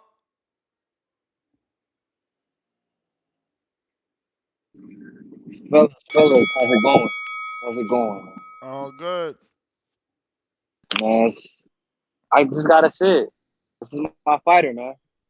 This is my fighter. Boots is my fighter. This is my guy. You know? I mean, he just got his title. He tried to get the smoke. He tried to fight Stanley Otis. That ain't happen. He tried to fight Bud. That ain't happen. He tried to fight Earl. That ain't happen. You know, he tried to fight Norman. That ain't happen. But God, you know, he just got his belt and he didn't even get a chance to actually win his belt in the ring. You know what I'm saying? I'm not gonna call him an email champ. He got elevated. But he just got his he had one defense of his title. I give you one to move up, but let him get some work at 147. And if there's no work, go ahead and move up. You know, he got Eddie. I think Eddie can do a good job with him as far as promoting him. Now, I heard a previous caller. I do agree with him on some points, like getting out there more and seeing them do more things. Like you got a lot of these outlets right now. You know, has Boots ever been on the Boxing Boys now? Yeah. In the past. Been a Cool, minute though. cool. Been a minute. Right. So I think right now would be a good time. I mean, I feel like he's growing more and more. But I do agree. I do think that that conversation of the eye test. I mean, do we not consider the ways that he got legitimate? Do we not like to the point where we can't trust the eye test from him? I mean, the wins he got are legitimate to me. What you think, Troy? He got some decent wins on there. But you gotta put a move on because he gotta get some better, more champions on his resume. How old is he? That's why I always bring up a lot of these guys. They was in championship fights in their 20s, in their early 20s. The Ray Leonards, the Tommy Hearns, the James Tonys, the Mike McCallums, the Roberto. All these guys got the most of their wreck. The Pernell Whitakers. By the time they was close to even the old school fighters. I don't know if these niggas was turning pro in their teens, but by the time they was 27, they was damn near saying they was old in the 30s and 40s. By the time you got in your 30s, you was considered an old fighter. You had to reinvent yourself. You was special, and these guys was having hundreds of fights. They was fighting anybody and everybody on top of championship fights. Like it's just I don't know what these guys are doing. I don't know what they're doing. He got to get You may feel like busier. it's your That's time, what I really think but he it's should get not your busier, time. sir. If you asking me, with better competition, Absolutely. ex-world champions in weight classes. I'm looking at his dimensions. He's 5'10" with a 74-inch reach. Those are middleweight dimensions. Let me Come get on, to man. Mr. PBC. True. Yo, what's good? The best part of waking up is definitely TBV in my cup, sprinkled with a little bit of PBC. Um, I'm with everybody else that called. I think two callers ago. The dude is literally 27 with 32 fights. That's a lot for mainly having two names that are noticeable. Um, so I think he definitely needs to move to 154. The game plan to be at 147 to maybe unify or get all the belts or undisputed. It's kind of like it's going to take a long time because your negotiation table tactics are very short term. Tank, the only thing he had a problem with negotiation tactics is people didn't want to fight or they were busy. His is he don't want to take a pay cut. So my thing is the dude obviously has problems with negotiation tactics. He wanted this fight. He could have had that fight with that one dude. So he moved past that.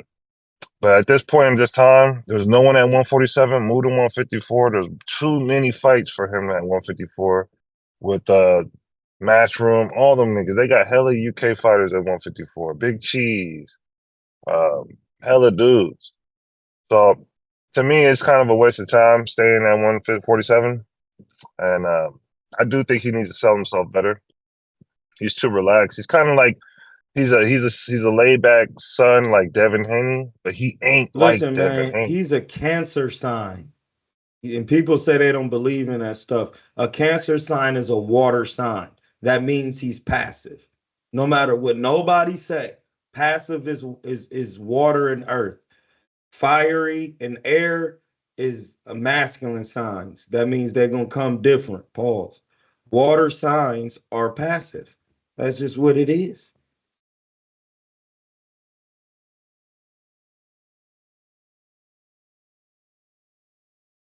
All right, I guess that's it. Jonathan Sims.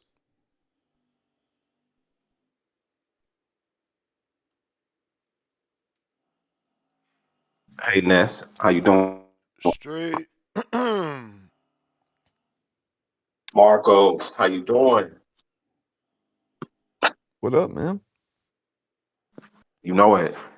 And to the third panelist. Um, hey Ness, it's always grateful for a show, man, and I think this is an interesting topic. So thank you for the callers who are calling in, giving their perspective. Today we coming out of Romans 8, uh, chapter 8, verse 1. Therefore, there is no condemnation for those who are in Jesus Christ. Let me remix that. Therefore, there are no condemnation for a fighter who markets himself. I said that to say I totally agree with. Oh, excuse me. Shout out to TBX, TYP, El Caption, Main Event Tip, SDX, SBK, SKB, TDL, and God K. Listen, you don't have to arrive when you're already here. So I agree with DC3. Let me break it down from a business standpoint for those who are interested in that. Right. And hopefully future fighters, you understand this a little better. In boxing, marketing is a collaborative effort between the fighter and the promotion team, right?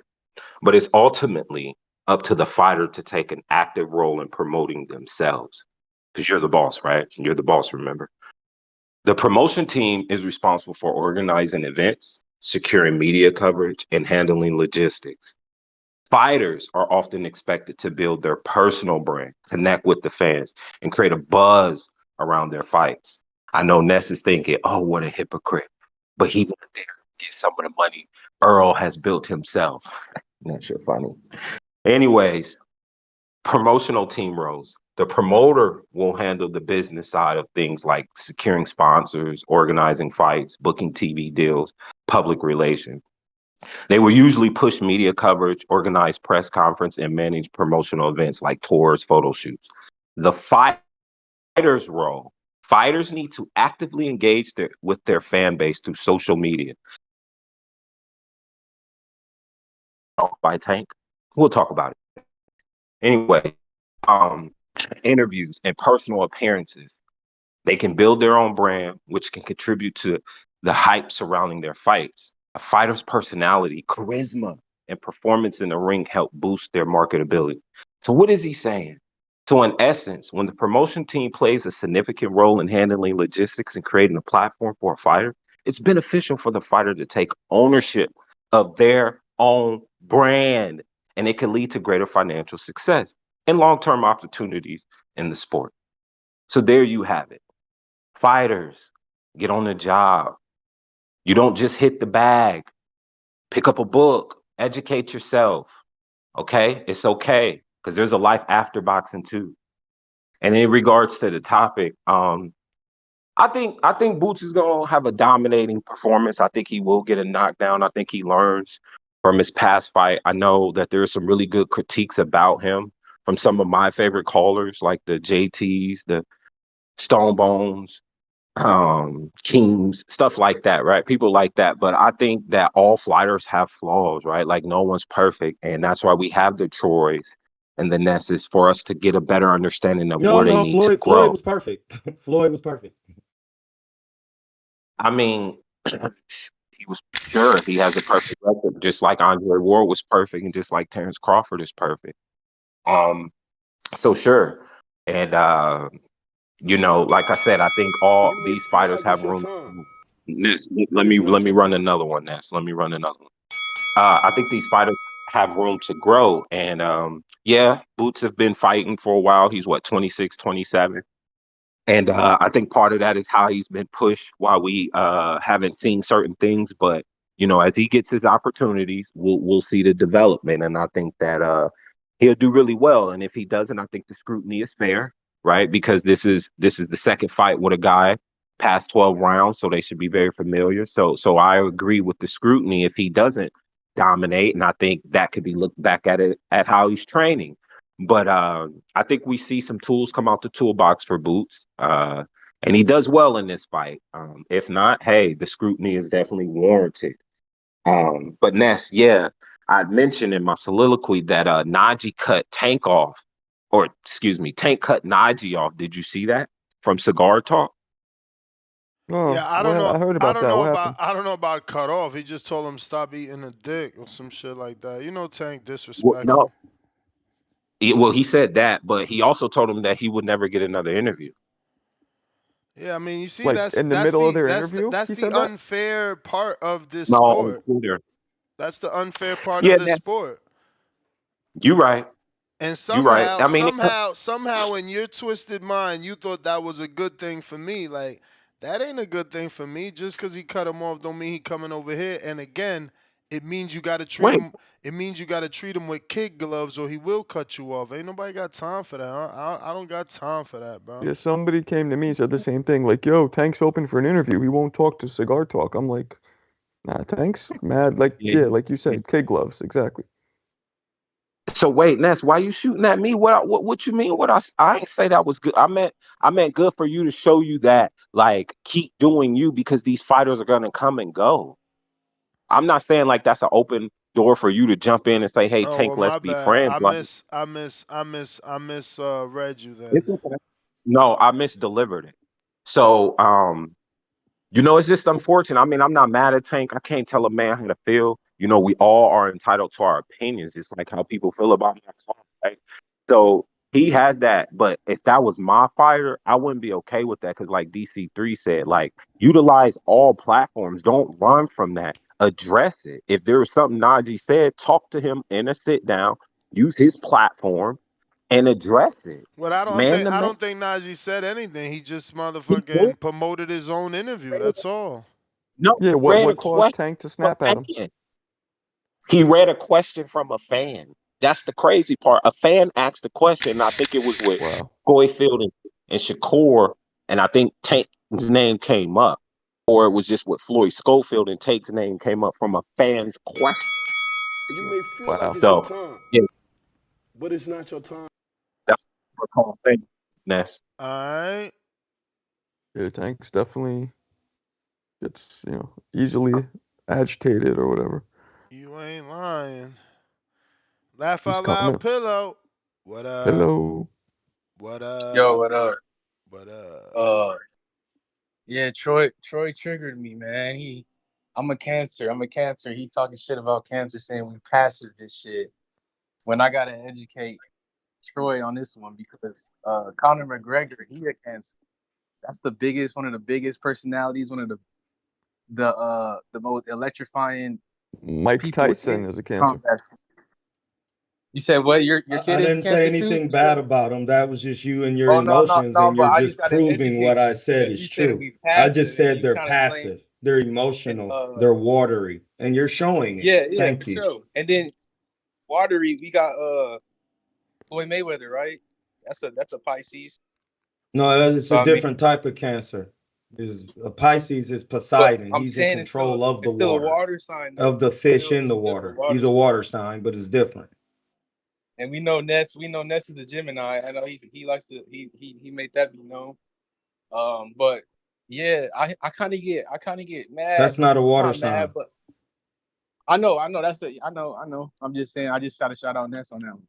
But yeah, Earth. so with Jaron who's in this, it's kind of messed up, man, because everybody expects everyone to be Floyd or everyone to have this electrifying personality, and that he doesn't seem to be that type of dude. I agree he could up it a little bit and show more of a personality.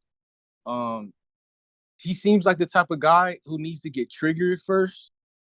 Because the reason I say that is because when they was on stage, I forgot who was fighting. I think it was Roman Villa, but he was upstairs with the no, it wasn't Roman Villa, but Roman Villa was fighting Rashidi, and him and Rashidi was going at it, and that's the first time I seen like a little bit of Boots' personality.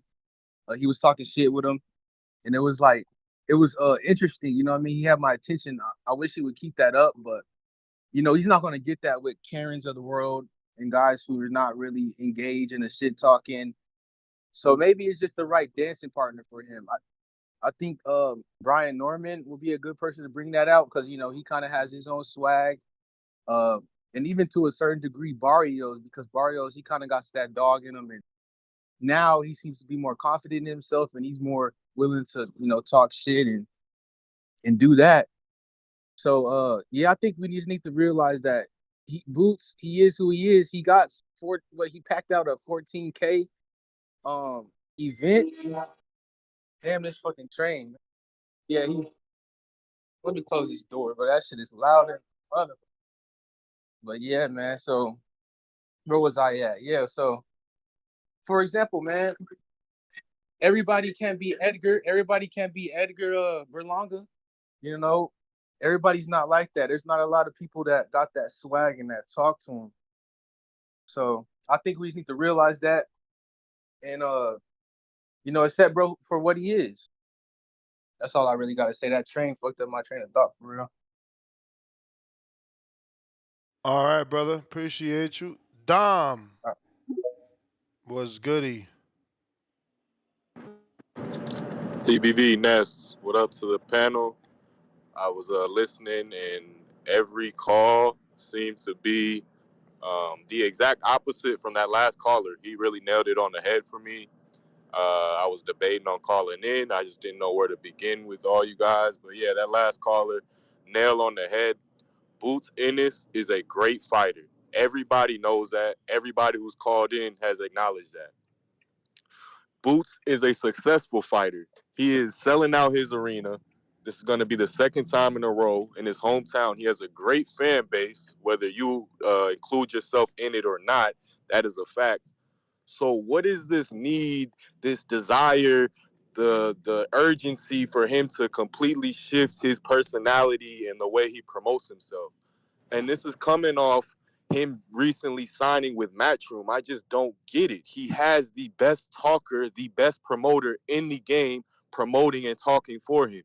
Why would you want him to do something and compensate and talk? And I don't even know what you guys want him to do because you guys ain't saying shit. You say he needs to up the ante. Well, what is that? Do you want him to talk shit about Karen? What would he say? These guys he's fighting do not require the theatrics that you guys are wanting out of him.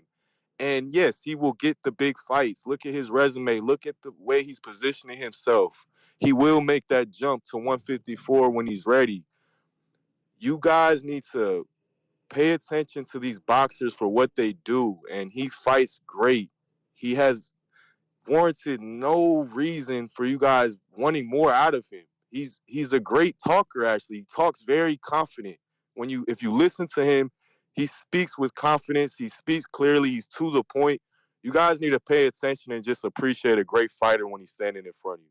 He's gonna have his day coming soon when we'll all realize it, just like we seen with Bud, just like we seen with Devin Haney. He'll get his moment. He's young, he has a great resume and a greater one ahead of him.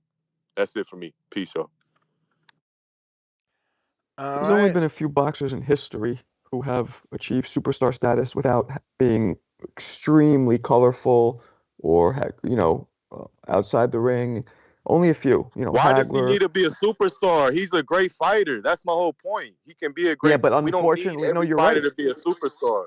Unfortunately, But every now caller's though, been calling in as if that's a requirement to be for him to be Hall of Fame or this and that. Every fighter's not going to take the route that you want or think he needs to do. It's just silly when it comes to Ennis. That's all. But I'm out for real. Peace, y'all. I think Ennis is extremely flashy in the ring, but now I guess we're in a time and a place where, you need more because there's less. HBO doesn't do boxing anymore. Showtime doesn't do boxing. I know they're trying to build new platforms for it, trying to start this Netflix thing, but it seems like fighters need to be on that next level of, Jake Paul crazy shit outside the ring to achieve what HBO used to just give them years ago with contracts. Yeah, man. Let's see here. Costa JT Rica. on a comeback.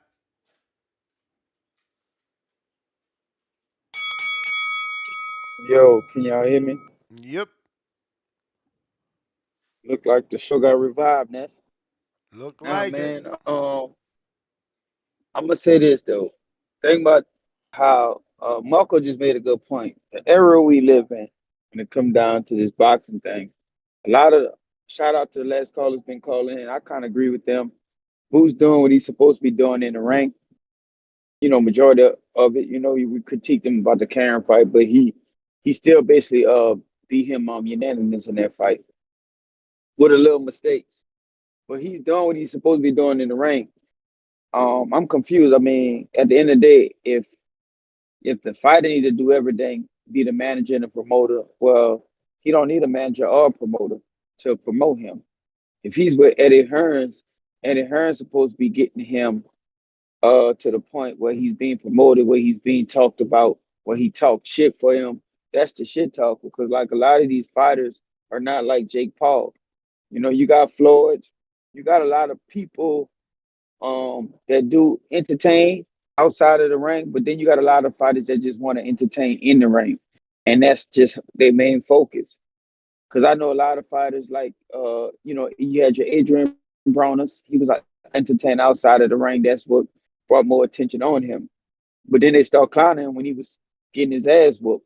So at the end of the day, if that's not your personality, I wouldn't start even trying to be that type of guy if I'm not that type of guy. So Boost is doing what he's supposed to do in the ring.